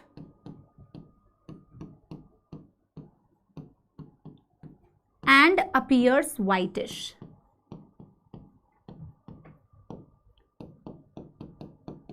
ठीक है, और यहां पे मैं लिख रही हूं बच्चों, यहां पे मैं लिख रही हूं in ampicillin non transformants already die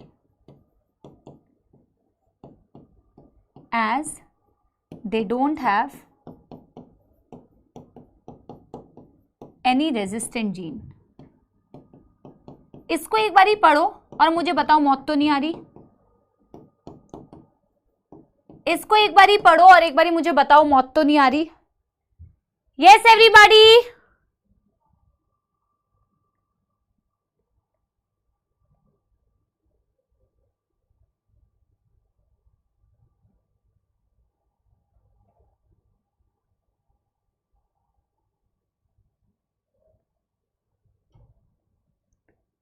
very good कशिश। विनय बेटा धन्यवाद, धन्यवाद अभिषेक, नदीम।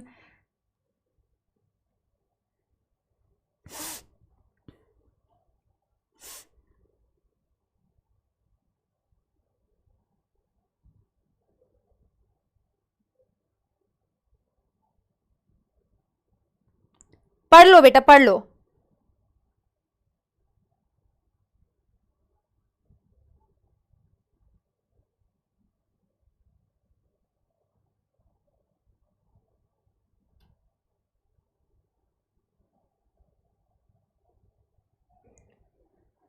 जिया बेटा धन्यवाद, प्रतीक्षा बेटा, ऋतु थैंक यू, वानश्री यस।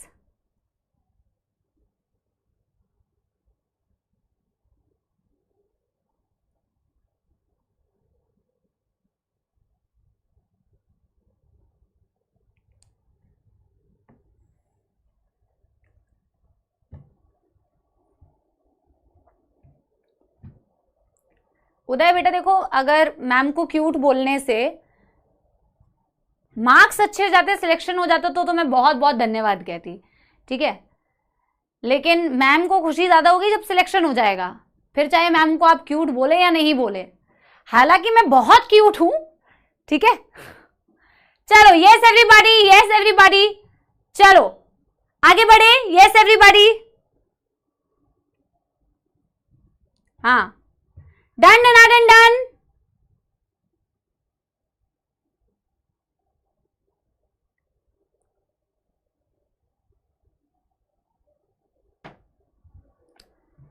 अब मुझे बताओ बेटा, देखो देखो मेरी बात सुनो। हाँ हाँ बड़े हैं, अपनी तारीफ, हाँ करूंगी मैं अपनी तारीफ। कुछ बच्चे ऐसे ज्ञान देने आ जाते ना इमीडिएटली, बोला नहीं कि ज्ञान, अपनी तारीफ कर रही हूँ, बड़ी आई। हाँ बड़ी आई हूं मैं, आई हूं मैं बड़ी। क्या करोगे तुम, क्या करोगे? पानी भेज दे यार, पानी भेज दो अगर भेज सकते हो बच्चों। हाँ सुनो मेरी बात बच्चों, देखो ये कितना आसान प्रोसेस है, कितना आसान प्रोसेस। एक ही बारी में, एक ही कल्चर मीडियम में सिर्फ तुमने बेटा एम्पिसिलिन डाला, अपने इकोलाई को डाला, सबस्ट्रेट को डाला और बेटा झींगा डाला। आपको कलर प्रोडक्शन से ही सब समझ में आ गया। इतनी मेहनत नहीं करनी पड़ी कि यार आपको एम्पिसिलिन लेना है, फिर टेट्रासाइक्लिन लेना है, फिर वुडन ब्लॉक लेना है, फिर कॉपी बनानी है। इसीलिए ये एक आसान प्रोसेस है। लास्ट चीज इससे रिलेटेड बची हुई है एक वर्ड, जो प्रोसेस आप पढ़ चुके हैं बट उसकी एक डेफिनेशन लिखवाना बचा हुआ है, दैट इज इंसर्शनल इनएक्टिवेशन। इस ब्लू व्हाइट कॉलोनी सिलेक्शन की बेटा हम क्या करेंगे, हम एनसीईआरटी की रीडिंग करेंगे, फिर हम होस्ट को कैसे ट्रांसफॉर्म करते हैं वो चीज हम करेंगे, ठीक है। यस एवरीबॉडी, यस एवरीबॉडी, थोड़ा तो साइड हो जाइए, वो तो मैं हो गई हूं, ठीक है। हाँ चलिए बेटा आगे बढ़े। यस देखिए, अगर आप लोगों का सिलेक्शन होता है और बाय चांस हम लोग आपस में मिल पाते हैं, फिर आप लोग बेटा हमसे पार्टी मत लीजिएगा, हम आपसे पार्टी लेंगे, चाय पार्टी, ठीक है जी, आपकी सिलेक्शन की खुशी में। एंड आई रियली विश वो दिन बहुत जल्द आए और ईमानदार बच्चों को, मेहनती बच्चों को उनके कार्य का फल अवश्य मिले, जरूर मिले, और एक दिन हम अवश्य चाय पार्टी करें। ग्रीन टी वाली पार्टी नहीं बेटा, चाय वाली पार्टी, कुल्हड़ वाली चाय, ठीक है। हाँ एक नोट डाल के बेटा हम एक पॉइंट लिखते हैं जो आप ऑलरेडी पढ़ चुके हैं, बट उसकी एक डेफिनेशन में लिखवा देती हूं, ये आपके बोर्ड्स पॉइंट ऑफ व्यू से भी इंपॉर्टेंट है। इंसर्शनल इनएक्टिवेशन, ठीक है। Yes insertional inactivation.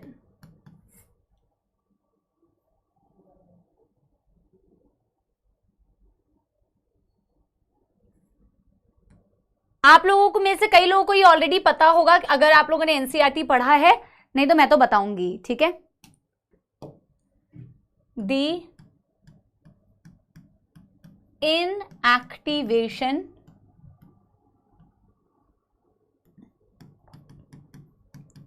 of a gene due to a foreign gene insertion at that place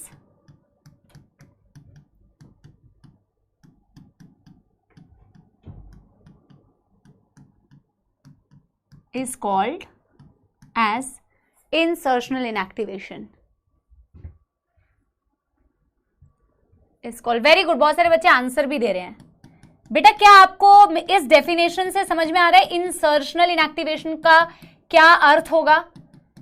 आप इसी के बेटा शब्द को तोड़िए तो आपको समझ में आएगा। इंसर्ट, इनएक्टिवेट, इस शब्द को बेटा तोड़िए तो आपको समझ में आ जाएगा। ठीक है, यस यस, बिल्कुल मोहिनी, बिल्कुल, यस शिप्रा, यस आनिया, यस। बेटा किसी, जैसे मैं आपको ये डायग्राम मत बनाना, ये डायग्राम बनाने की जरूरत नहीं है, आप लिखिए, मैं सिर्फ आपको समझा रही हूं, तो समझाने के लिए मैं डायग्राम बना रही हूं, आप मत बनाना। जैसे कि PBR 322 में यहां एम्पिसिलिन रेजिस्टेंट जीन थी और यहां टेट्रासाइक्लिन रेजिस्टेंट जीन थी।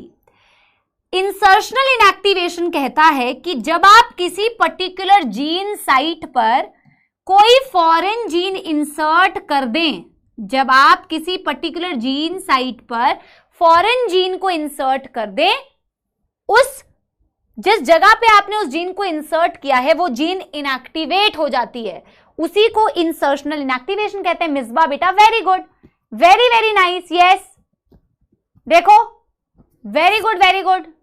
सिमरन यस, जब मैं कोई फॉरेन जीन टेट्रासाइक्लिन वाली साइट पे इंसर्ट कर रही हूं तो क्या टेट्रासाइक्लिन जीन इनएक्टिवेट हो जाती है? उसी को इंसर्शनल इनएक्टिवेशन कहते हैं। किसी फॉरेन इंसर्ट की वजह से, किसी विदेशी चीज को इंसर्ट करने की वजह से इस पर्टिकुलर जीन का इनएक्टिवेट हो जाना। किस जीन का इनएक्टिवेट हो जाना? फॉरेन जीन थोड़ी इनएक्टिवेट हुई है, जिस जगह पे आपने जीन डाली है वो जीन इनएक्टिवेट हो गई है। यस एवरीबॉडी, समझ में आ गया सभी को? अगर मैं आपसे पूछूं यही इंसर्शनल इनएक्टिवेशन PUC 8 के केस में किस चीज की हुई थी तो आप क्या आंसर देंगे? अगर मैं आपसे पूछूं PUC 8 में भी एक जीन इंसर्शनल इनएक्टिवेट हो गई थी, कौन सी जीन थी? और आपने ये तो लिख लिया होगा, तो मैं बेटा NCERT की रीडिंग करा देती हूं। यस यस, आसान है बेटा, देखो अब तो आपको आसान लग, लैक्सीजीन, यस लैक्सीजीन, लैक्सीजीन, बिल्कुल सरल सी बात है, बहुत बढ़िया, बिल्कुल। देखो आप जब तक आप चैप्टर्स को पढ़ते नहीं है ना, टॉपिक्स को सही में बेटा, सही में मन से नहीं पढ़ते हैं, तब तक वो चीज आपके लिए भारी होती है बेटा। Once you go through that ना बेटा, कोई भी चीज ना, जब तक उस चीज को आप कर ना लो ना, हो सकता है वो चीज बहुत अच्छे से आप कर लो, तब जब तक कर ना लो, समझ ना लो, तब तक वो बोझ रहता है। जब कर लो ना बेटा तो आपको वो चीज, अगर ईमानदारी से और अच्छे से किया, उसके ऊपर भी कंडीशन है, ईमानदारी और अच्छे से करोगे तो बेटा वो चीज आपके लिए बहुत आसान हो जाएगी, फिर बोझ नहीं लगेगी। ठीक है, अब मैं आपको क्या करती हूँ, NCERT की रीडिंग कराती हूँ। ये रही NCERT की रीडिंग। चलिए ये उसी चीज का कंटिन्यूएशन है। एक बारी अगर मुझे कोई पेज नंबर बता देगा, थैंक यू भैया, अगर मुझे कोई पेज नंबर बता देगा कौन से पेज नंबर पे ये है तो मैं आपको बताती हूँ। वो जो बेटा डायग्राम था ना PBR 322 का, उसी के नेक्स्ट पेज पर है। PBR 322 का जो डायग्राम है बच्चा पार्टी, उसके नेक्स्ट पेज पर है। ठीक है, देखो सिलेक्शन ऑफ, अच्छा, देखो ना, इसका ना पूरा लाइन मेरे पास है नहीं बेटा, इसका पिछला पैराग्राफ 170 या फिर 200, 170 या फिर 200। ठीक है, यस, तो क्या बोलते हैं ये बेटा, इसके पीछे के वर्ड्स नहीं है, बट शायद ऐसा ही क्यों होगा। The gene gets inactivated due to insertion of alien DNA and helps in selection of recombinant. हालांकि इंसर्शनल इनएक्टिवेशन आगे भी एक्सप्लेन किया हुआ है कि जिस जीन पर आप बेटा फॉरेन जीन को डाल देते हैं वो जीन इनएक्टिवेट हो जाती है, जिसे एक्चुअल में इंसर्शनल इनएक्टिवेशन कहा जाता है। ये वाला पैराग्राफ पढ़ो। Selection of recombinant due to inactivation of antibiotic is a cumbersome process because it requires simultaneous plating on two plates having different antibiotic। बोला इस तरीके से सिलेक्शन करने को, इस तरीके से जो हम सिलेक्शन करते हैं जहां हम एंटीबायोटिक रेजिस्टेंट जीन को इनएक्टिवेट कर रहे थे, जो PBR 322 में टेट्रासाइक्लिन को इनएक्टिवेट कर रहे थे। कम्बरसम प्रोसेस है, बहुत ही टाइम कंज्यूमिंग प्रोसेस है, मेहनत का काम है, क्योंकि उसमें साइमल्टेनियसली आपको दो एंटीबायोटिक में प्लेटिंग करनी पड़ती है, एक में एम्पिसिलिन, एक में tetracycline. Therefore alternative selectable markers have been developed which differentiate recombinant from non recombinant on the basis of their ability to produce colour in the presence of a chromogenic substrate. इस word पे बेटा जरा ध्यान देना, बोला इसीलिए हम alternatively दूसरे सिलेक्टेबल मार्कर्स को डेवलप कर रहे हैं, जिससे हम क्रोमोजेनिक सबस्ट्रेट को यूज करके, क्रोमो मतलब कलर, जेनेरिक मतलब जनरेटिंग, कलर प्रोडक्टिंग, ऐसी चीजों का यूज कर सकते हैं, ऐसे सबस्ट्रेट का यूज कर सकते हैं जो कलर प्रोड्यूस करके आपको ये बता पाए कि कौन रिकॉम्बिनेंट कौन नॉन रिकॉम्बिनेंट, कलर प्रोडक्शन के बेसिस पर बता पाए। Very good Harshita, colour producing substrate. Khushi very good, colour generating, very very good, very very good. तो यहां पे बेटा जिनको भी मौत आती है ना एनसीईआरटी को समझने में, जैसे बोर्ड को मौत आ रही है, बोर्ड की पिटाई हो जाएगी अभी, यहां पे आप लिख लो क्रोमोजेनिक का मतलब होता है colour generating. In this, a recombinant DNA is inserted within the coding sequence of enzyme beta-galactosidase. This results into the inactivation of the gene for synthesis of this enzyme, which is referred to as insertional inactivation. यहां पे हम वो जो gene है, जिस gene का नाम भी इन्होंने मेंशन नहीं किया है, हमने आपको बताया वो जीन होती है लैग्जी जीन। जब हम उस जीन के अंदर, पर इन्होंने ये बताया कि जो वो जीन है जिसमें हम इंसर्ट डाल रहे हैं, वो जीन बीटा गैलेक्टोसाइडेज बना रही है। जीन का नाम नहीं मेंशन है, पर ये बोला है उस जीन, बेटा एवरीबॉडी अटेंशन, एवरीबॉडी अटेंशन। अगर किसी का भी अटेंशन भटक रहा है कमेंट्स बंद कर दो, अटेंशन से एनसीईआरटी सुनो। मैंने उस जीन को इनएक्टिवेट कर दिया जिस जीन से बीटा गैलेक्टोसाइडेज बन रहा है। जब उसके अंदर हम इंसर्ट डालते हैं तो उसका इनएक्टिवेशन हो जाता है, जिसे इंसर्शनल इनएक्टिवेशन बोला जाता है। The presence of a chromogenic substrate, substrate का नाम नहीं बताया हुआ है, हमने बताया एक्स गैल बोलते हैं उसको। Presence of a chromogenic substrate give blue colour if the plasmid in the bacteria does not have an insert. अगर इंसर्ट नहीं है, यानी कि लिखो यहां क्लियरली एनसीईआरटी में लिखो, क्योंकि बाद में यही बेटा टिप्स आपको क्विक रिवीजन में काम में आती है कि अगर आपके नॉन रिकॉम्बिनेंट है, अगर आपके नॉन रिकॉम्बिनेंट है तो वो आपके कैसा कलर प्रोड्यूस करेंगे, ब्लू कलर प्रोड्यूस करेंगे, क्योंकि उसके अंदर इंसर्ट गया नहीं है, उसमें आराम से आपकी बीटा गैलेक्टोसाइडेज बन रही होगी और वो सबस्ट्रेट को ब्लू कलर में कन्वर्ट कर रही होगी।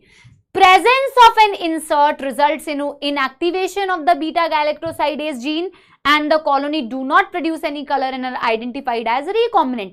अगर insert गया तो बीटा गैलेक्टोसाइडेज नहीं होगा, सबस्ट्रेट कलर में कन्वर्ट नहीं होगा, वही रिकॉम्बिनेंट कॉलोनीज है। हालांकि इससे बोलते हो ये कलर प्रोड्यूस नहीं करता, पर इसे ब्लू व्हाइट कॉलोनी सिलेक्शन बोला जाता है। That's it, done everybody. ये टॉपिक इस चैप्टर का सबसे ज्यादा, वैसे तो बेटा वो जो मैंने आपको रिकॉम्बिनेंट वाला भी पढ़ाया था ना, वैसे बहुत सारे टॉपिक्स थे जो कंसेप्चुअल थे, जेल इलेक्ट्रोफोरेसिस, पीसीआर, फिर, लेकिन ये भी बहुत बेहतरीन टॉपिक था। आई होप अब क्लियर हो गया होगा। एक बारी मुझे थम्स अप दे दो अंशु बेटा। यस यस यस, ठीक है।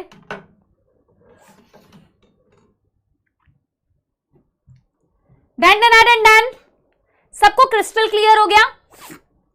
अब जो बेटा हम होस्ट को बोल रहे हैं ना कि इतने, अच्छा मैं एक दो वेक्टर्स के और नाम बता देती हूं। अभी तो हमने प्लाज्मिड्स के बारे में पढ़ा, पर एनसीईआरटी ने एक दो वेक्टर्स का चर्चा किया हुआ है, तो वो दो वेक्टर्स और हैं जिनके बारे में हम लिख लेते हैं छोटा छोटा, पर उनमें ना एनसीईआरटी ने ये एक्सप्लेन नहीं किया है कि किस तरीके से उसमें करते हैं, पूरा प्रोसेस एक्सप्लेन नहीं किया है, but other examples of vector बताया हुआ है। जैसे हमने बेटा एक ही एग्जाम्पल वेक्टर का भी लिखा हुआ है ना, दैट इज प्लाज्मिड, लेकिन इसके अलावा भी बेटा दो एग्जाम्पल एनसीईआरटी ने और बेटा वेक्टर्स के दिए हैं। एग्रोबैक्टीरियम ट्यूमिफेशियंस का टीआई प्लाज्मिड और रेट्रोवायरसेस को भी एज अ वेक्टर कैसे यूज करते हैं। जैसे आपको मैं एक चीज बताती हूं, ये जो वेक्टर्स बेटा हमने बनाए ना, जैसे PBR 322, PUC8, ये हम मोस्ट कॉमनली बैक्टीरिया को, जब भी बैक्टीरिया होस्ट होता है, हमेशा ना बेटा ये डिसीजन लेना पड़ता है, पूरा एक कंप्लीट प्रोसेस है।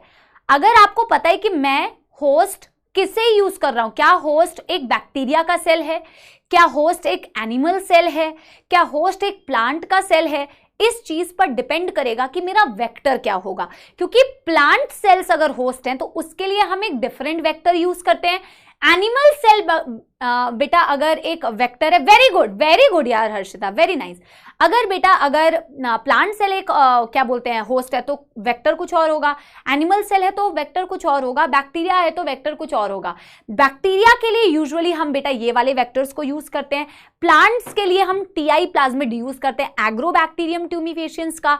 और अगर ह्यूमन सेल्स हो, जैसे मैं आगे आपको बेटा बायोटेक्नोलॉजी के एप्लीकेशन में पढ़ाऊंगी कि ह्यूमन सेल्स भी एक होस्ट होते हैं जिनके अंदर जब जीन इंसर्ट करना होता है तो हम रेट्रोवायरसेस को यूज करते हैं एज ए वेक्टर। पर आपके दिमाग में क्वेश्चन आएगा, रेट्रोवायरसेस तो गंदा है ना मैम, रेट्रोवायरसेस तो मैम अपने जीन इंसर्ट करके प्रॉब्लम क्रिएट करता है, कैंसर कॉजिंग होता है, कैंसर सेल में डेवलप कर देता है, फिर उसे एज ए वेक्टर कैसे यूज करते हैं वही चीज मैं आपको बताऊंगी। ठीक है, तो बच्चा पार्टी ऐसे लिखा है मैम, बट इसको और डिटेल में लिखना है बेटा, तो उसको डिटेल में लिखने के लिए आप इसे बेटा लिखते जाओ। बस जितना मैंने यहाँ पे बोर्ड में, इसलिए ये मैंने ना लिखा हुआ है ऑलरेडी, आप यहां से कॉपी करो, आप लिखते जाओ और सुनते जाओ, आप लिखते जाओ और सुनते जाओ। ठीक है, यस यस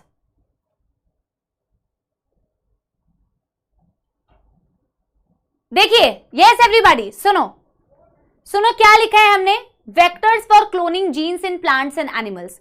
ये अदर एग्जांपल्स है वेक्टर के, ये डायग्राम बिल्कुल कॉपी पेस्ट नहीं करना है, ये समझाने के लिए लेके आई हूं। ठीक है, डायग्राम बिल्कुल कॉपी पेस्ट नहीं करना है बच्चों, ठीक है ना। मैंने सबसे पहले जो ये पॉइंट लिखा हुआ है बेटा, फॉर एग्जाम्पल एग्रोबैक्टीरियम ट्यूमिफेशियंस का नाम आप सबने सुना होगा।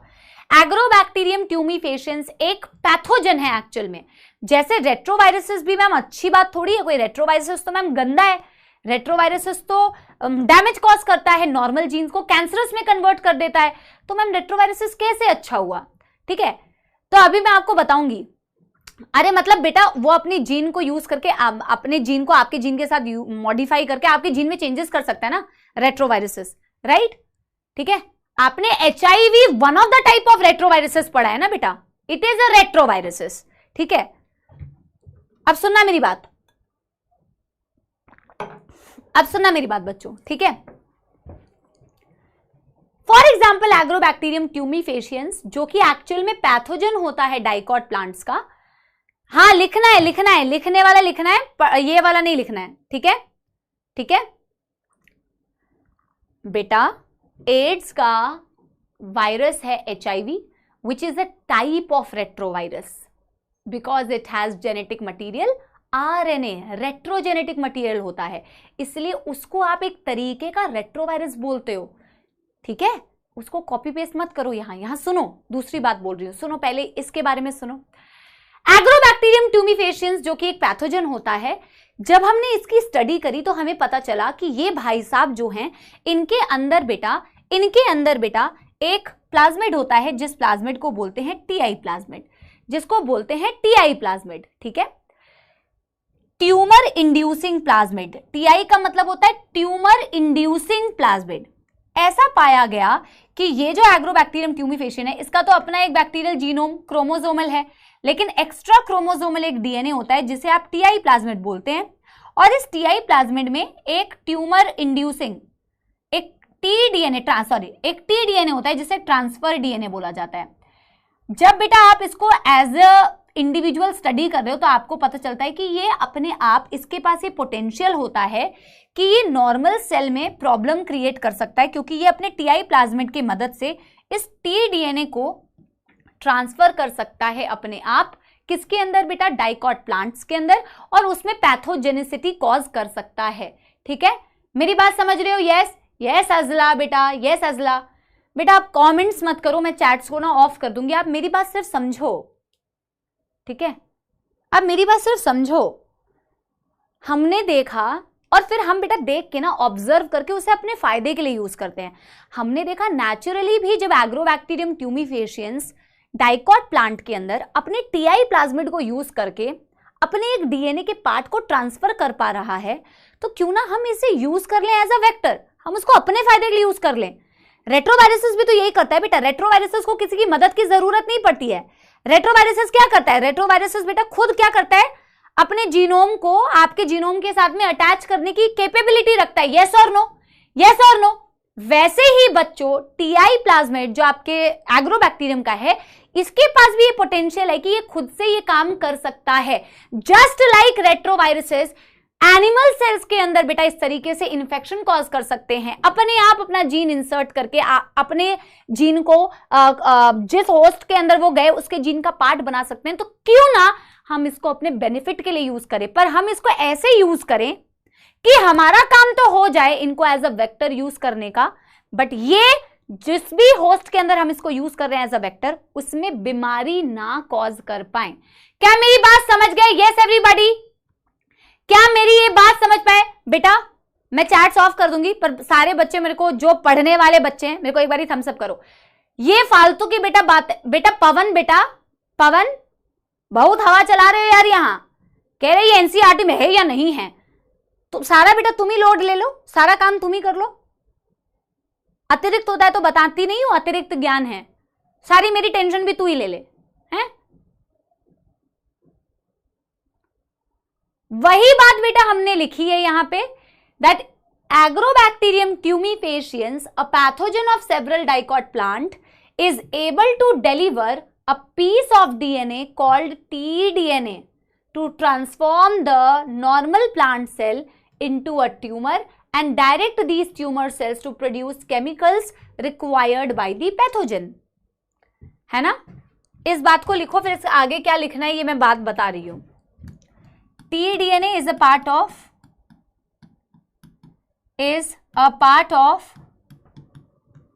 TI plasmid, but we can use, यहां तक बेटा लाइन कंप्लीट करो, फिर नेक्स्ट पेज में मैं बता रही हूं क्या कंटिन्यू करके लिखना है। नेक्स्ट पेज में मैं बता रही हूं क्या लिखना है। फिलहाल बेटा ये हम क्या कर रहे हैं, हम कह रहे हैं कि ये अपना बेटा इस तरीके से जीन ट्रांसफर कर सकता है। टीडीएनए टीआई प्लाज्मिड का पार्ट है, तो हम इस टीआई प्लाज्मिड को यूज करते हैं, पर इसको डिसआर्म कर देते हैं। इसके हथियार बेटा, अगर एक सैनिक है, अब इसको अपने तरीके से रिलेट मत करना, एक सैनिक है जिसने बेटा लड़ाई करना सीखा है तलवार से, वो सिर्फ तलवार से ही लड़ाई कर सकता है। अगर आपने उसकी तलवार को गिरा दिया तो वो लड़ाई नहीं कर पाएगा, ठीक है? तो मैं क्या कर रही हूं, टीआई प्लाज्मिड एक सैनिक की तरह है। टीआई प्लाज्मिड को मैं बेटा क्या कर सकती हूँ, यूज कर सकती हूँ एज अ वेक्टर, लेकिन मैं इसके हथियारों को बेटा क्या कर दे रही हूं, इसके हथियारों को इससे हटा दे रही हूं, मैं इसको डिसआर्म कर दे रही हूं, मैं इसको इस तरीके से मॉडिफाई कर रही हूं कि ये पैथोजेनिक ना रहे, पर स्टिल ये हमारे काम आ सके, ये एज अ वेक्टर यूज हो सके। समझ गए मेरे बच्चों? Yes. Katyayani Jha, very good very good, ठीक है, यस, ठीक है, करें। तो आपने यहां तक लिख लिया है, T DNA is a part of plasmid, Ti plasmid, but we can use it as a vector to transform plant cells by disarming them।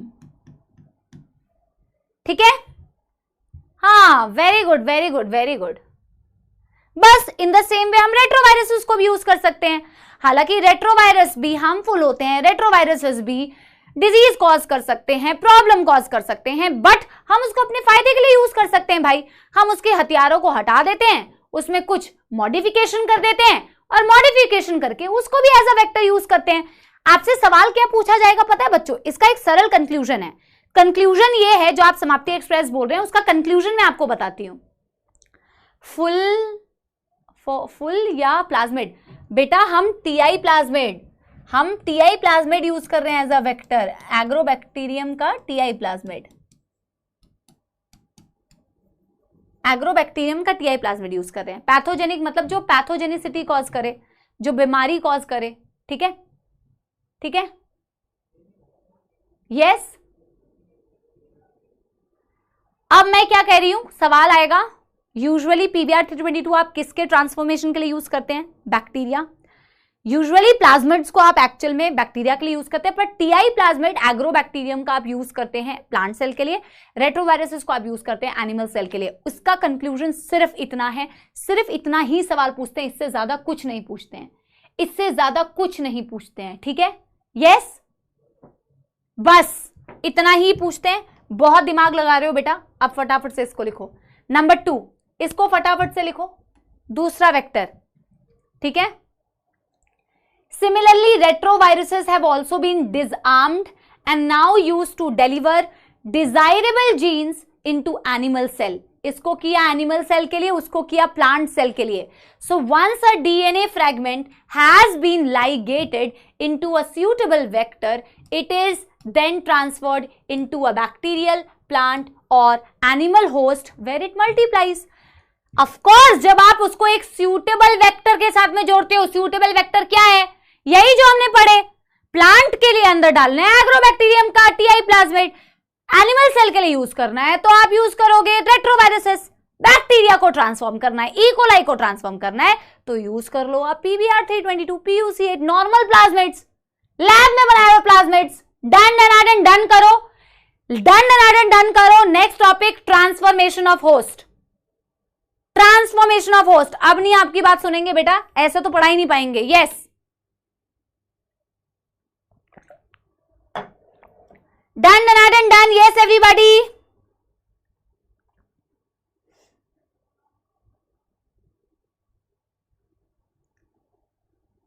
Done.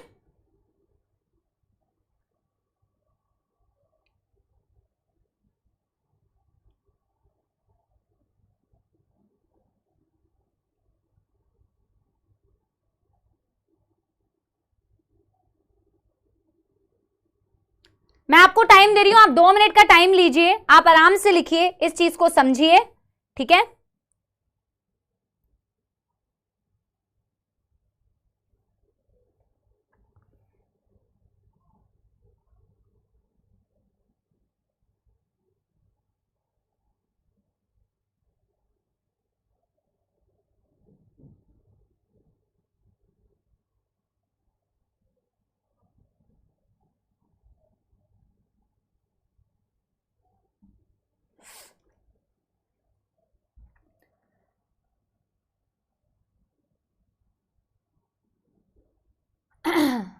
Mohini बेटा धन्यवाद बेटा। अभी तक अब इसमें कोई ऐसा कुछ है नहीं कि जो समाप्ति एक्सप्रेस की जरूरत पड़े, ठीक है? अभी तो थोड़ा सा ही पढ़ा है, अभी से ही समाप्ति एक्सप्रेस। तुम्हारी क्लास में पता भी नहीं चलता, इतना टाइम हो गया है, पढ़ा क्या ही हमने, इतना टाइम हो गया, 1 घंटे 15 मिनट हो गए, बताओ, सिर्फ आधा घंटा बचा है, अभी तो शुरू हुई थी क्लास, अभी तो पढ़ाना स्टार्ट किया है, पता नहीं इतनी जल्दी हो जाता है, मेरे को पढ़ाने का ही टाइम नहीं मिलता है, मुझे ऐसा लगता है। चलो, होस्ट का करेंगे ट्रांसफॉर्मेशन, होस्ट का करेंगे ट्रांसफॉर्मेशन। ट्रांसफॉर्मेशन का मतलब होता है होस्ट के अंदर जीन चला जाए। होस्ट क्या हो सकता है? एनसीईआरटी के अकॉर्डिंग या जनरली जो होस्ट होते हैं, bacteria, bacterial cell, plant cell या animal cell, that is only host. Bacterial cell, plant cell, host cell. जैसे कि एक बैक्टीरिया को ट्रांसफॉर्म करने के लिए एक स्पेसिफिक टाइप का वेक्टर यूज किया जाता है। मेरे पास अगर बेटा एक स्पेसिफिक टाइप का वेक्टर यूज किया जाता है, हाँ, अगर बैक्टीरिया है तो उसके लिए एक स्पेसिफिक प्लाज्मिड, अगर प्लांट है तो उसके लिए एक स्पेसिफिक वेक्टर, अगर एनिमल सेल है तो उसके लिए एक स्पेसिफिक वेक्टर, ठीक है? यस। तो इस तरीके से होस्ट को भी ट्रांसफॉर्म करने के लिए अलग अलग टेक्निक्स होती है जो हमें पढ़ना है। होस्ट का ट्रांसफॉर्मेशन मतलब होता है, होस्ट का ट्रांसफॉर्मेशन होता है मतलब insertion of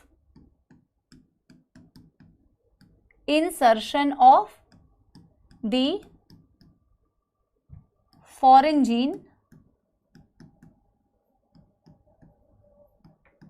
into various hosts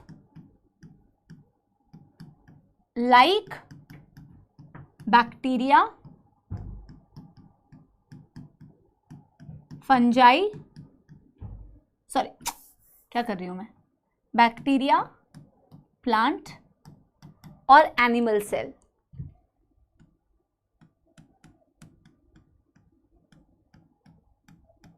using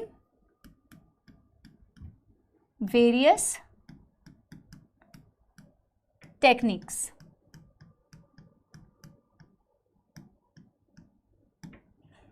ठीक है, यस। अब हम एक के बाद एक टेक्निक पढ़ेंगे। नंबर 1 टेक्निक, जिस टेक्निक का नाम एनसीईआरटी ने मेंशन तो नहीं किया है, पर जो प्रोसेस एक्सप्लेन किया है, शायद मेंशन भी किया होगा कि उसे हीट शॉक बोलते हैं, हीट शॉक ट्रीटमेंट बोलते हैं। शायद मेंशन भी किया होगा डायरेक्टली कि हीट शॉक ट्रीटमेंट बोलते हैं। देखो बहुत सिंपल सी बात है, heat shock treatment usually bacteria के लिए किया जाता है। हीट शॉक ट्रीटमेंट यूजुअली तीन ट्रांसफॉर्मेशन की टेक्निक दी हुई है, हीट शॉक ट्रीटमेंट, बायोलिस्टिक्स या gene gun and micro injection. ठीक है, बहुत बेटा जैसा नाम है वैसा काम है, मेंशन है ना, स्वप्निंशु कर्मकार। यस, देखो बहुत सिंपल सी बात है, बहुत सिंपल सी बात है। देखो अगर तुम्हें फॉर एग्जाम्पल तुमसे रिलेट करती हूं, कुछ बच्चे हैं जिनको बिल्कुल भी फोर्स करने की जरूरत नहीं पड़ती है कि बेटा पढ़ ले, बेटा क्लास अटेंड कर ले, बेटा टेस्ट आ रहा है पढ़ ले। कुछ बच्चे होते हैं जिन्हें मुंह से बोलना पड़ता है कि बेटा पढ़ ले, एग्जाम आ रहा है पढ़ ले भाई, क्या करेगा। और कुछ कैटेगरी के बेटा सपोले आते हैं जिनको जरूरत पड़ती है मम्मी के बेलन की, चप्पलों की, पापा की पिटाई की। पता नहीं तुम्हारी पिटाई होती है कि नहीं, कहोगे हम तो बड़े हो गए हमें पिटाई नहीं पड़ती, पर मेरे को तो बेटा पड़ी है पिटाई, काफी बड़ी उम्र तक मुझे पिटाई पड़ी है। ठीक है, मैं अपने गाल छू रही हूँ क्योंकि मेरे को याद आ रहा है एक तमाचा। देखो तमाचा पढ़ना बहुत जरूरी है, पिटाई पढ़ना बहुत जरूरी है। देखो वो डायलॉग सही है यार, वो बोलना चलता है ना ऑनलाइन, मेरे को नहीं पता ऑनलाइन, पता चला बेटा ऑनलाइन बोल दिया, कुछ गड़बड़ हो गई, पता नहीं कुछ भी हो जाता है। वो एक नहीं होता है लातों के भूत बातों से नहीं मानते टाइप्स, तो वही फ्लाइंग चप्पल तभी आती है बेटा। और जिनको जैसे भाषा में समझ में आता है उसको वैसी भाषा में समझाना चाहिए। अब होस्ट के साथ भी बेटा ये सीन है, अगर होस्ट प्यार मोहब्बत से मान लेता, अगर उससे बातचीत करते कि भाई देख बहुत पढ़ने वाली है, तेरे को पिटाई कर ले भाई, तू अपने अंदर ही फॉरेंजीन ले ले। बैक्टीरिया कहता है मैं तो नहीं कर रहा, कर ले जो करना है। फिर बेटा क्या आती है, हीट शॉक ट्रीटमेंट। सोचो अगर किसी व्यक्ति के साथ हीट शॉक ट्रीटमेंट दिया जाए तो उसकी बैंड बच जाएगी। मतलब एक ऐसा प्रोसेस है जिनमें बेटा जबरदस्ती उनके अंदर फॉरेंजीन डाली जाती है। कैसे, होस्ट को बनाना पड़ता है कॉम्पिटेंट। कॉम्पिटेंट का मतलब होता है जैसे आप नीट के लिए कॉम्पिटेंट बन रहे हैं। कैसे कॉम्पिटेंट बन रहे हैं बेटा, पढ़ाई लिखाई कर रहे हैं, अपने आप को उस लायक बना रहे हैं। लायक, कॉम्पिटेंट का मतलब होता है लायक, एग्जैक्ट वर्ड है लायक बनना। ठीक है, तो आपको होस्ट को भी लायक बनाना पड़ेगा कि भाई वो उस लायक बन जाए कि वो फॉरेंजीन ले ले। मैं बैक्टीरिया हीट शॉक ट्रीटमेंट की सबसे पहले बात करती हूँ। ठीक है, डीएनए जो होता है वो होता है हाइड्रोफिलिक, आप उसको बैक्टीरिया की वॉल से पुश नहीं कर पाते हैं। ठीक है, बिकॉज डीएनए बीइंग हाइड्रोफिलिक ये किसी तरीके से ना जा नहीं रहा होता। आपको डीएनए को किसी एक ऐसे कंपोनेंट से जोड़ना पड़ता है जिस कंपोनेंट से जोड़ने के बाद आप डीएनए को आसानी से क्या कर सको, बैक्टीरियल सेल के उसमें छोटे छोटे पोर्स होते हैं, जिस पोर्स के थ्रू आप उसको पुश कर सको, उसकी दीवार को बेटा भेद के क्या उसमें पोर्स ऑलरेडी होते हैं, उसके थ्रू आप उसे पुश कर पाओ। मेरी बात समझ रहे हो। जैसे कि फॉर एग्जाम्पल अगर मुझे कहीं जाना है, मुझे कोई क्या बोलते हैं वो, कोई ऐसी प्लेस विजिट करनी है, तो ऐसी प्लेस मतलब जैसे कि यार मैं कौन सा बता, जैसे लाल किला जाना है मेरे को, तो मेरे को टिकट लेनी पड़ेगी, है ना। मैं बहुत पहले गई हूँ, टिकट लेनी पड़ती है ना, या मुझे ऐसे कोई भी जगह बेटा जहां टिकट लेनी पड़ती है, तो मैं अगर टिकट ऐसे अगर मैं जाऊंगी तो मुझे वो अंदर जाने नहीं देंगे। अगर मेरे हाथ में टिकट होगी तो मैं बहुत आसानी से अंदर जा पाऊंगी। मेरी बात समझ रहे हो, है ना। तो वैसे ही बच्चों का जैसे कहीं पे भी जाने की जहां पे भी टिकट लगती है, फॉर एग्जांपल मेरे को जब बताना होता है ना तो मेरे को याद ही नहीं आता कहां जाने की टिकट लगती है। बहुत सारी जगह जाने की टिकट लगती है ना यार, है ना। In the same way DNA अपने आप से बैक्टीरिया के अंदर नहीं जाना चाहता। मैं आपको डायग्राम भी बना के बताती हूँ कि ये पूरा प्रोसेस है, आप बाद में बनाना, मैं भी आपको। ताजमहल इतना आसान एग्जाम्पल था, ताजमहल। हाँ, मेट्रो में जाने की भी टिकट लगती है। सुनो मेरी बात, मूवी जाने की भी टिकट लगती है। हाँ, बहुत तुम यही सब करते हो बेटा। ठीक है, सुनो मेरी बात, इसको अभी बनाना मत, मैं पहले आपको समझा देती हूँ। फॉर एग्जाम्पल मैं इकोलाई का एग्जाम्पल ले रही हूँ और मैं कह रही हूं इन भाई साहब ने कहा कि मैं तो नहीं लूंगा भैया फॉरेन जीन, तुम्हें जो करना है कर लो। अब इसके बेटा इसमें इसके क्या बोलते हैं, इसकी आउटर वॉल के थ्रू मुझे, इसके वॉल में पोर्स हैं जिसके थ्रू तुम्हारा डीएनए जा सकता है, पर डीएनए जो होता है वो इसके वॉल को बेटा क्रॉस नहीं कर सकता, इसकी मेम्ब्रेन्स को क्रॉस नहीं कर सकता। तो मुझे इस डीएनए को, जिसको भी मुझे बेटा अंदर भेजना है, मैं क्या करूंगी बच्चों, डीएनए को कुछ ऐसी चीजों के साथ जोड़ दूंगी, इसको एक ऐसा टिकट दिला दूंगी जिस टिकट की मदद से ये इसके अंदर जा पाए। ऐसा नहीं है कि वो टिकट इसको मिल जाएगी तो ये फिर बहुत आसानी से चला जाएगा, नहीं, फिर मुझे इसको एक ट्रीटमेंट देनी पड़ेगी जिससे आपका फॉरेन जीन चला जाए। बट उससे पहले मैं इस ई कोलाई को क्या कर रही हूं बेटा, इस ई कोलाई को प्रिपेयर कर रही हूं कि इस ई कोलाई के अंदर मेरा फॉरेन जीन जो मैं डालना चाह रही हूं वो जा सके। डीएनए बेटा पॉजिटिवली चार्ज है या नेगेटिवली चार्ज है? डीएनए नेगेटिवली चार्ज है। फॉस्फोरिक एसिड, न्यूक्लियोटाइड्स आप पढ़ते हैं, phosphate plus nitrogenous base plus sugar, right. DNA negatively charge है, इलेक्ट्रोफोरेसिस में भी तुम देखते हो एनोड की तरफ भागता है। डीएनए बीइंग नेगेटिवली चार्ज, ये हाइड्रोफिलिक भी होता है, hydrophilic, and does not want to cross the bacterial wall.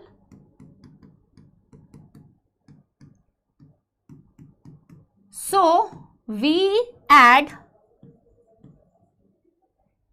divalent cations here, divalent cations like calcium here that binds to बना लो, मेरे साथ बना सकते हो, अब मेरे साथ बना लो, नेगेटिवली चार्ज्ड, और मैं आपको समझा भी रही हूं फिर करते क्या है। Negatively charge DNA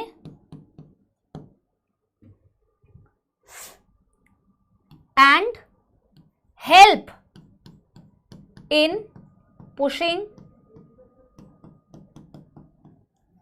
the DNA into host. DNA negatively charge है, ठीक है, डीएनए नेगेटिवली चार्ज है, ये इसका इरादा नहीं है, इसका इरादा नहीं है इसकी मेम्ब्रेन को क्रॉस करके ये जा पाए, तुमको इसके इरादों को बदलना है। तुम पहले तो बेटा डीएनए नेगेटिवली चार्ज है, इसको क्या करते हो, पॉजिटिवली चार्ज कैटायन से इसकी बाइंडिंग कराते हो। ये कैटायंस ना बेटा इसको हेल्प करेंगे, कैटायंस जो होते हैं ये इसको इसके वॉल से क्रॉस करने में मदद करते हैं, इसीलिए हम इसको डाईवेलेंट कैटायन से बाइंड करवाएंगे, क्योंकि ये डाईवेलेंट कैटायन इसको हेल्प करेंगे कि ये इसकी दीवार से क्रॉस हो पाए।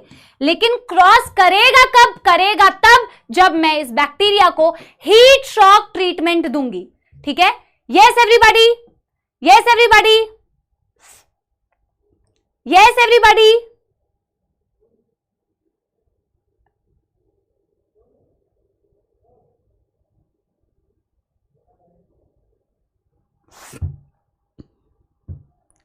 मेरी बात समझ रहे हो? Yes everyone.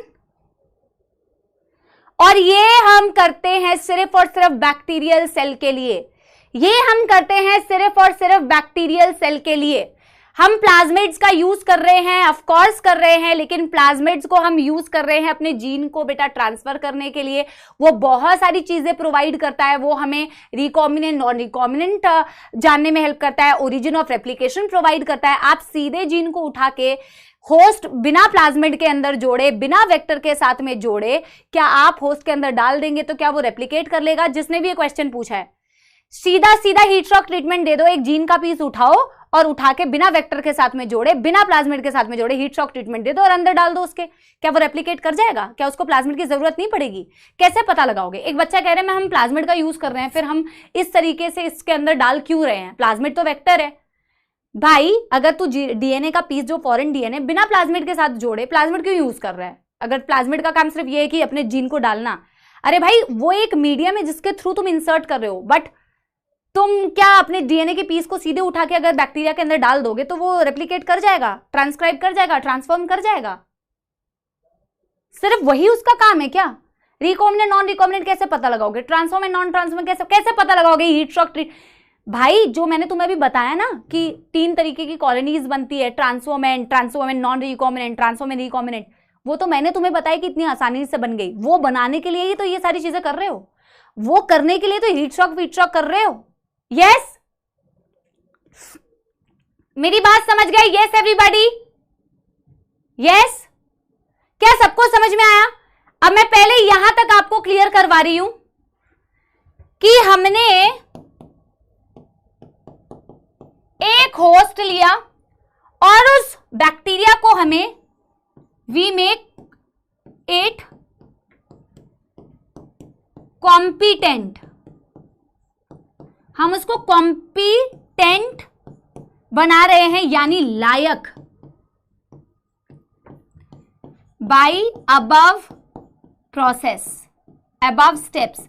हम उसको इस लायक बना रहे हैं कि भैया तुम फॉरेन जीन अपने अंदर ले लो।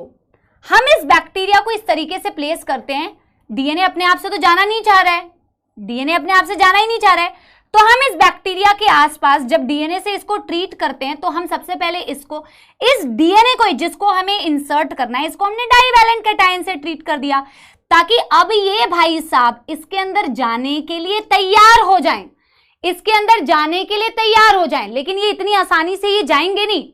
अब हम इसे हीट शॉक देते हैं। हीट शॉक का मतलब होता है इसको हम टाइम ही नहीं देंगे कुछ सोचने का, इसको हम टाइम ही नहीं देगा बेटा, टाइम ही नहीं देंगे बेटा कुछ सोचने का। क्या टाइम नहीं देंगे?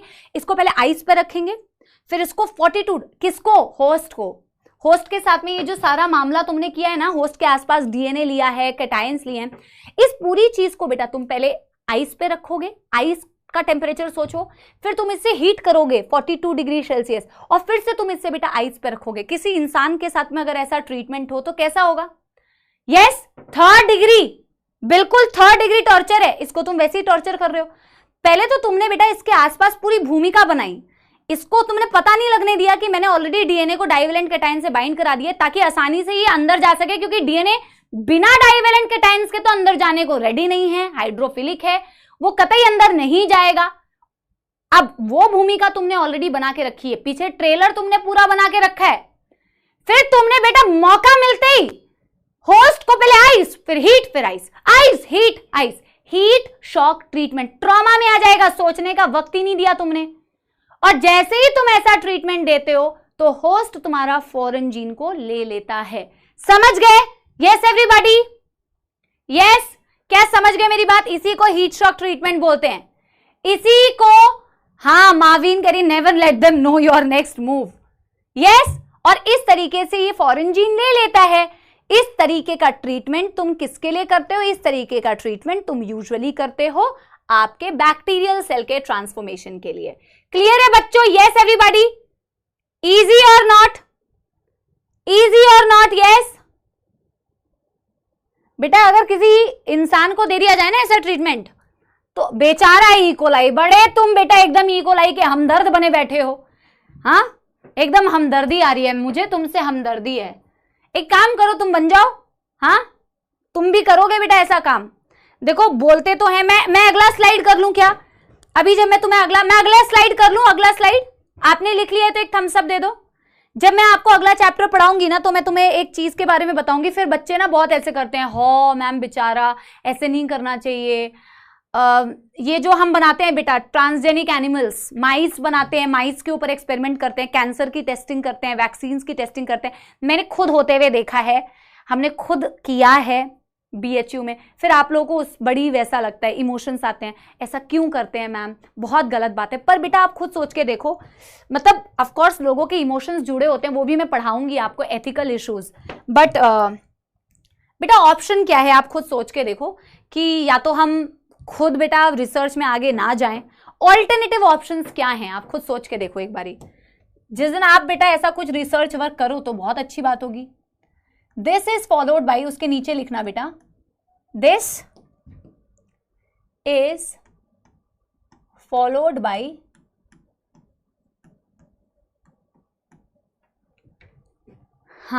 This is followed by placing them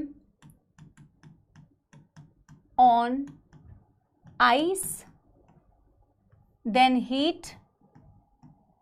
और बेटा ये कभी कभी ना एग्जाम में दे देते हैं, एक तो टेम्परेचर पूछते हैं 42 डिग्री सेल्सियस, फिर आपसे ये भी पूछते हैं आइस हीट आइस करते हैं या हीट आइस हीट करते हैं।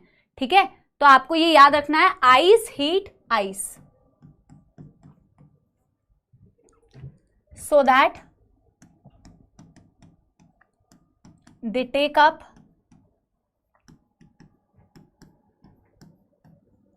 the foreign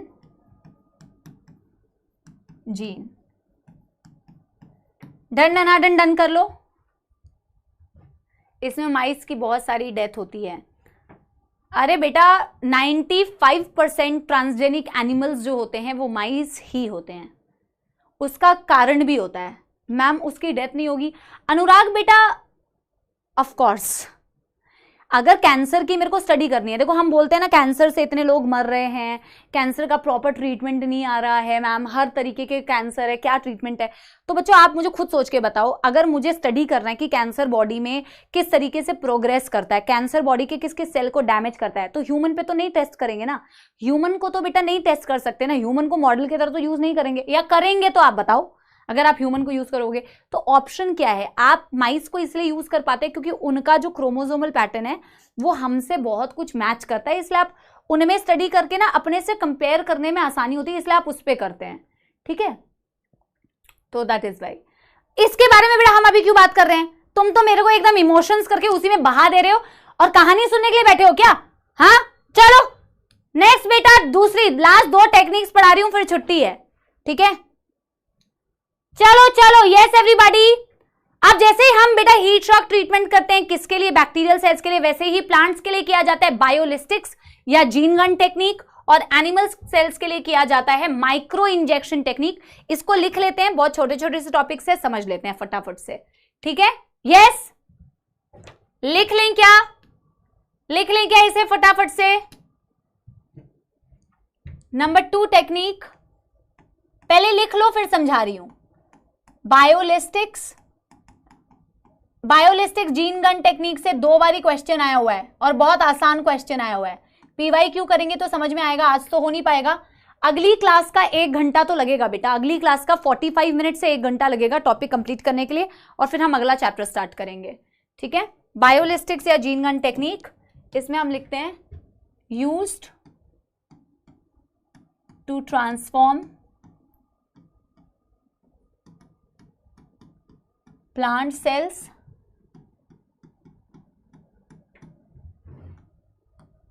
gold and tungsten is coated with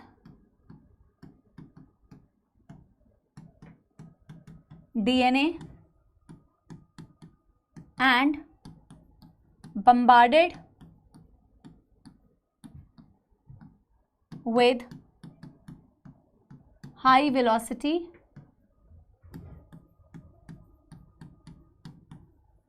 on plant cell to take up the foreign gene।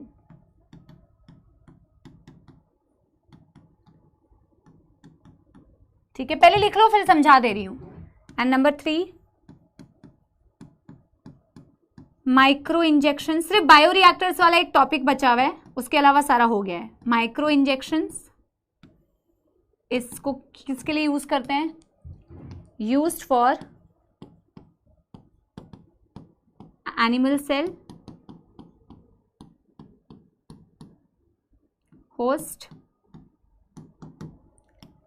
Using a micro needle और micro injection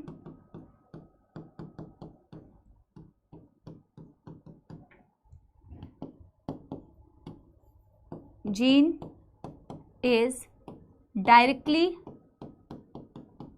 injected into the host cell, injected into host cell। सबसे पहले तो बेटा पहले आप लिख लो, पहले आप लिख लो। हाँ, ताजीन बेटा बायोरिएक्टर एंड डाउनस्ट्रीम प्रोसेसिंग तो 2 लाइन का है, सिर्फ 2 लाइन का। बायोरिएक्टर्स थोड़ा सा बड़ा टॉपिक है और उसी को हमें बस अगली क्लास में वही है जो थोड़ा ज्यादा पढ़ना है, बाकी तो चैप्टर खत्म हो चुका है, PYQs करने हैं।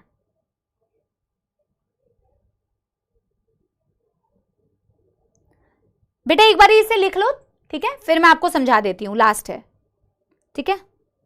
एनसीईआरटी की रीडिंग जरूर करेंगे, कॉम्पिटेंट होस्ट वाला, ठीक है।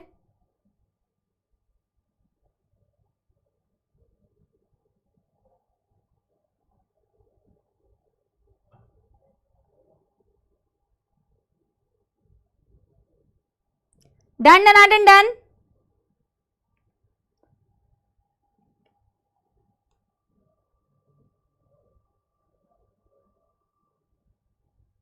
हाँ अभी 15 मिनट है, तभी तो एनसीईआरटी की रीडिंग बाकी है ना।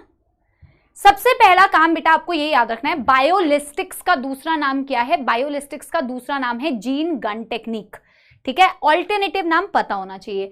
ये आपको जीन गन टेक्निक का बेटा इक्विपमेंट दिख रहा है जिसके मदद से ये काम किया जाता है। बायोलिस्टिक्स या जीन गन टेक्निक किसके लिए की जाती है? सिर्फ इसी चीज से बेटा 2 बारी सवाल आया हुआ है, ठीक है। बायोलिस्टिक्स या जीन गन टेक्निक प्लांट के लिए की जाती है, एनिमल के लिए? इतना सरल सवाल 2 बारी आया हुआ है। सो बायोलिस्टिक्स या gene gun technique is used for transformation of plant cell, micro injection technique is used for transformation of animal cell. Biolistics में दूसरा जिसमें आप गलती कर सकते हो, मैं वो चीज बता रही हूं। जैसे हीट शॉक ट्रीटमेंट में बेटा आप गलती करते हो कि आइस हीट आइस करते हैं या हीट आइस हीट करते हैं, ठीक है। बिल्कुल ये चीज ध्यान रखना, हीट आइस हीट करते हैं या आइस हीट आइस करते हैं, इन द सेम वे बच्चों। और कितना कितना हीट करते हैं वो याद रखना। इन द सेम वे बायोलिस्टिक्स या जीन गन टेक्निक में आप जो गलती करते हो वो ये, इसमें बेटा क्या करते हैं, गोल्ड एंड टंगस्टन के ऊपर डीएनए को कोट करते हैं। अभी छुट्टी नहीं हुई है ना बेटा, आप आराम से सुनो, ठीक है। बायोलिस्टिक्स या जीन गन टेक्निक में ना क्या करते हो, आप गोल्ड एंड टंगस्टन के ऊपर डीएनए को कोट करते हो, ना कि डीएनए के ऊपर गोल्ड एंड टंगस्टन। क्या मेरी बात समझ पा रहे हो? यस। जहां गलतियां करते हो बेटा वही छोटे पॉइंट्स बता रही हूं। क्लास एंड होते होते ना बेटा अगर आप बिल्कुल हश हश हश हश करेंगे ना बेटा, तो आपको यही छोटी छोटी बातें बेटा एग्जाम में गलत होंगी, ठीक है। तो हमने क्या किया बेटा, गोल्ड एंड टंगस्टन के ऊपर डीएनए को कोट किया। डीएनए ऊपर रहता है, डीएनए अंदर नहीं रहता, उसके अंदर ऊपर नहीं करते, ये गलती करते हो, ठीक है। सो गोल्ड एंड टंगस्टन को यूज करते हैं, उस पे बेटा हम डीएनए को कोट करते हैं और उसको हाई वेलोसिटी से सेल्स के ऊपर बम्बार्ड करते हैं with the help of this equipment, और इससे आप करते हो प्लांट सेल की ट्रांसफॉर्मेशन, जिसे बोला जाता है बायोलिस्टिक्स या जीन गन टेक्निक। मैंने बता दिया हीट शॉक में क्या गलती करोगे, बायोलिस्टिक्स में क्या गलती करोगे। प्लस माइक्रो इंजेक्शन टेक्निक में सवाल आता है कि किसकी ट्रांसफॉर्मेशन करते हो, प्लांट, एनिमल, बैक्टीरियल, तो आप यूजुअली करते हो एनिमल सेल का ट्रांसफॉर्मेशन, जैसा कि इसका नाम कह रहा है, माइक्रो इंजेक्शन। आपने बेटा एक ऐसी टेक्निक पढ़ी थी, आपने एक ऐसी टेक्निक पढ़ी थी ना बच्चों, यस। कहां पढ़ी थी बताओ, कहां पढ़ी थी? Intracytoplasmic sperm injection, intracytoplasmic sperm injection IVF वाले टेक्निक में। Yes everybody, right. Micro needle का यूज करके आप अपने डीएनए को डायरेक्टली होस्ट सेल के अंदर इंसर्ट कर देते हो। बस मैं एक सवाल पूछना चाहती हूं, होस्ट सेल में एग्जैक्टली कहां इंसर्ट करोगे तो आपको फायदा है?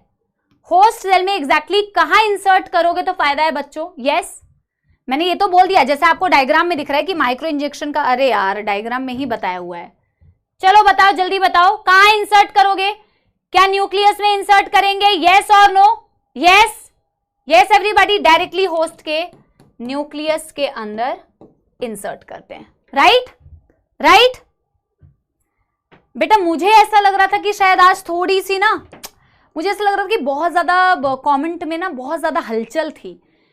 हलचल का मतलब मुझे समझ नहीं आ रहा कि you guys understood the lecture well और नॉट। आपको सभी चीजें समझ में आई? क्या मैं बेटा एटलीस्ट ट्रांसफॉर्मेशन ऑफ होस्ट का एनसीईआरटी रीडिंग करा दूं? बस इतनी सी एनसीईआरटी रीडिंग करनी है, सिर्फ इतनी सी एनसीईआरटी रीडिंग करनी है, ठीक है। मेरे को पेज नंबर बता दो, ताकि ना ये वाला एटलीस्ट मैं करा के जाऊंगी। एक एनसीईआरटी की रीडिंग में होमवर्क देके जा रही हूं, अगली क्लास में ये खत्म हो जाएगा, ठीक है। यस,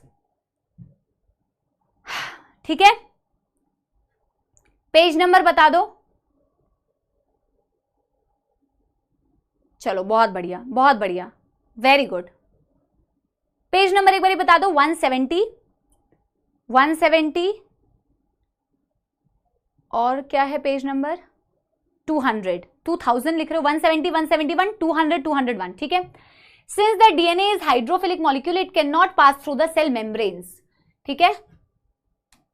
फॉस्फोलिपिड बाइलेयर से भी ये पास नहीं कर पाएगा। आपको सेल्स को बेटा क्या बनाना पड़ेगा, कॉम्पिटेंट बनाना पड़ेगा। In order to force the bacteria to take up the plasmid, bacterial cell must be made competent to take up the DNA. आपको पुश करने के लिए उससे पहले लायक बनाना पड़ेगा, उसे कॉम्पिटेंट बनाना पड़ेगा। जैसे आप नीट का एग्जाम देने के लिए कॉम्पिटेंट बन रहे हैं, तैयारी कर रहे हैं। This is done by treating them with specific concentration of divalent cation. Divalent से क्यों ट्रीट किया, क्योंकि डीएनए नेगेटिव चार्ज है, उसके साथ में पॉजिटिव कैटायन से आप उसको आसानी से बाइंड करा सकते हो, ठीक है। Such as calcium that increases the efficiency with which DNA enter into the bacterium through the pore in its cell wall। ये इस चीज में एफिशिएंसी को बढ़ा देगा, जिस एफिशिएंसी से आपका डीएनए उसके पोर के थ्रू जा पाए।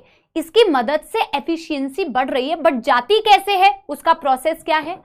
Recombinant DNA can then be forced into such cells. और जब आप वर्ड रिकॉम्बिनेंट यूज कर रहे हैं, तो जो बच्चा सवाल पूछ रहा था रिकॉम्बिनेंट बनता कब है, वेक्टर या प्लाज्मिड जो भी आप बोल रहे हो उसके साथ फॉरेन जीन जोड़ा है तभी तो रिकॉम्बिनेंट है। रिकॉम्बिनेंट को पुश कर रहे हो ना बेटा, ठीक है। Recombinant DNA can then be forced into such cell by incubating the cells with recombinant DNA on ice followed by placing them 42 degree Celsius, जिसकी वजह से हीट शॉक बोलते हैं, and then putting them back on ice. This enable the bacteria to take up the foreign recombinant DNA. इसके मदद से आप recombinant DNA को उसके अंदर भेज सकते हैं। This is not the only way to introduce the alien DNA into host cell. ये सिर्फ इकलौता तरीका नहीं है। In a method known as micro injection, recombinant DNA is directly injected into the nucleus of animal cell. एक और तरीका है जिसे आप बोलते हैं माइक्रो इंजेक्शन टेक्निक, जिसके मदद से आप डायरेक्टली एनिमल सेल के न्यूक्लियस के अंदर आप रिकॉम्बिनेंट डीएनए को डायरेक्टली पुश कर सकते हो, ठीक है। यार ये ऑफ होने वाला है, इसको एक बार देख ले। In another method suitable for plants, एक और मेथड जो प्लांट्स के लिए सुटेबल है, cells are bombarded with high velocity micro particle of gold and tungsten coated with DNA. Star mark करना है बेटा, आप गोल्ड एंड टंगस्टन के ऊपर डीएनए की कोटिंग करते हैं और उसको हाई वेलोसिटी से बम्बार्ड करते हैं प्लांट सेल्स के लिए। And the last method uses disarmed pathogens where which allows to infect the cell, transfer the recombinant DNA into the host cell। और फिर बेटा आप यूज कर सकते हैं डिजार्म्ड पैथोजन को, जो डायरेक्टली, देखो एग्रोबैक्टीरियम ट्यूमिफेशियंस डायरेक्टली ये कर पा रहा था, रेट्रोवायरसेस डायरेक्टली ये कर पा रहे थे। ये लाइन पे बेटा एक बारी ध्यान दो, फिर बस खत्म हो जाएगा। आप देखो ना बेटा, एक चीज ध्यान दो, एग्रोबैक्टीरियम और रेट्रोवायरसेस को हमने क्यों सिलेक्ट किया। एग्रोबैक्टीरियम और रेट्रोवायरसेस को इसलिए सिलेक्ट किया क्योंकि वो नेचुरली बेटा अपना जीन इंसर्ट कर पा रहे थे, उनको किसी की मदद नहीं चाहिए थी। वो आप खुद समझ के मुझे आंसर देना, वो अपने जीनोम को डायरेक्टली जोड़ पाते हैं। चाहे तुम टीआई प्लाज्मिड की बात करो एग्रोबैक्टीरियम की, चाहे तुम रेट्रोवायरसेस की बात करो, वो नॉर्मल पीबीआर 322 नहीं है, वो नॉर्मल PUC8 नहीं है, वो नॉर्मल कोई भी प्लाज्मिड नहीं है। उनके पास ये पोटेंशियल होता है कि वो अपने जीनोम को डायरेक्टली होस्ट के क्रोमोसोम के साथ जोड़ दें, तो वो तो बेटा डायरेक्टली आप उसको यूज कर सकते हो। Yes everybody, so the last method, इसको चाहो तो आप अपने नोट्स में ऐड कर लो, and the last method uses disarmed pathogen like retroviruses, like agrobacterium, जो डायरेक्टली ये काम कर सकते हैं to transfer the recombinant DNA to the host cell. Yes, एक बच्चा बोल रहा है रेट्रोवायरसेस के लिए होस्ट को कॉम्पिटेंट बनाना पड़ता है। बेटा जब रेट्रोवायरसेस हमारी बॉडी में इंफेक्शन कॉज करता है तो क्या होस्ट को कॉम्पिटेंट बनाना पड़ता है, बनाना पड़ता है। बेटा समझ में आया ना, तो एक लाइक दे दो प्लीज। डिसआर्म करने का मतलब क्या है, डिसआर्म हथियार त्याग देना भैया, यही तो समझाया था। Happy independence day everybody. Yes, ठीक है, तो हम अगले दिन इसको कंप्लीट करेंगे, कल तो इंडिपेंडेंस डे है। आज मैं बॉडी फ्लूइड्स का क्वेश्चन नहीं करा पाई, कोई बात नहीं बेटा, कोई बात नहीं, भागना नहीं है, आप मुझे भी समय दो, ठीक है। मैं अगली क्लास में इसे कराऊंगी, लेके आई हूं, करा के जाऊंगी, आप उसकी चिंता ना करें, ठीक है। यस, और 2 मिनट लूंगी, आपकी नेक्स्ट क्लास है मुझे पता है। ये वाला पार्ट थोड़ा सा होमवर्क में बेटा पढ़ के आना, जो मैंने रेट्रोवायरसेस और किसके बारे में बताया है, एग्रोबैक्टीरियम ट्यूमिफेशियंस के बारे में। आपको कोई भी कंफ्यूजन हो तो आप डाउट्स डेफिनेटली पूछना बेटा, हम आपको आंसर्स करते हैं, ठीक है। और कमेंट्स में जरूर बताना if you enjoyed the lecture. धन्यवाद आज का सेशन अटेंड करने के लिए बच्चों। Happy independence day. Independence day को थोड़ी देर आप सेलिब्रेट कर सकते हैं, थोड़ी उसकी फील डेफिनेटली ले सकते हैं। अच्छे बेटा गाने सुन सकते हैं ताकि आपको थोड़ा अच्छा बेटर फील हो, मूड लाइट हो जाए, ठीक है। और हम कल की क्लास में तो मिल नहीं पा रहे हैं क्योंकि कल क्या है, छुट्टी, ठीक है। कल छुट्टी है शायद, अब मेरी तरफ से मैं छुट्टी बोल दूंगी, पता चलो छुट्टी ना हो, ठीक है, पर है शायद छुट्टी, ठीक है। तो यही है बेटा।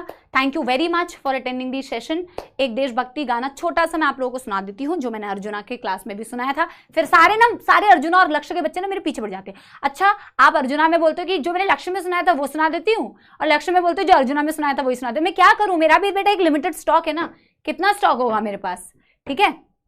यस, तो एक छोटा सा गाना मैं आप लोगों को सुना देती हूँ। यस, चलिए शुरू करें देशभक्ति गीत। देश से है प्यार तो हर पल ये कहना चाहिए, देश से है प्यार तो हर पल ये कहना चाहिए। मैं रहूं या ना रहूं, भारत ये रहना चाहिए। सिलसिला ये बाद मेरे यूं ही चलना चाहिए, सिलसिला ये बाद मेरे यूं ही चलना चाहिए।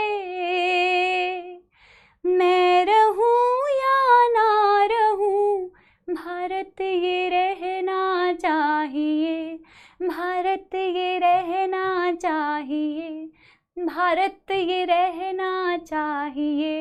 Happy independence day to all of you. I only and only wish कि आप लोग बहुत मजेदार तरीके से पढ़ाई करिए, आप जीवन में खुश रहिए, आप किसी का दिल ना दुखाइए, ठीक है।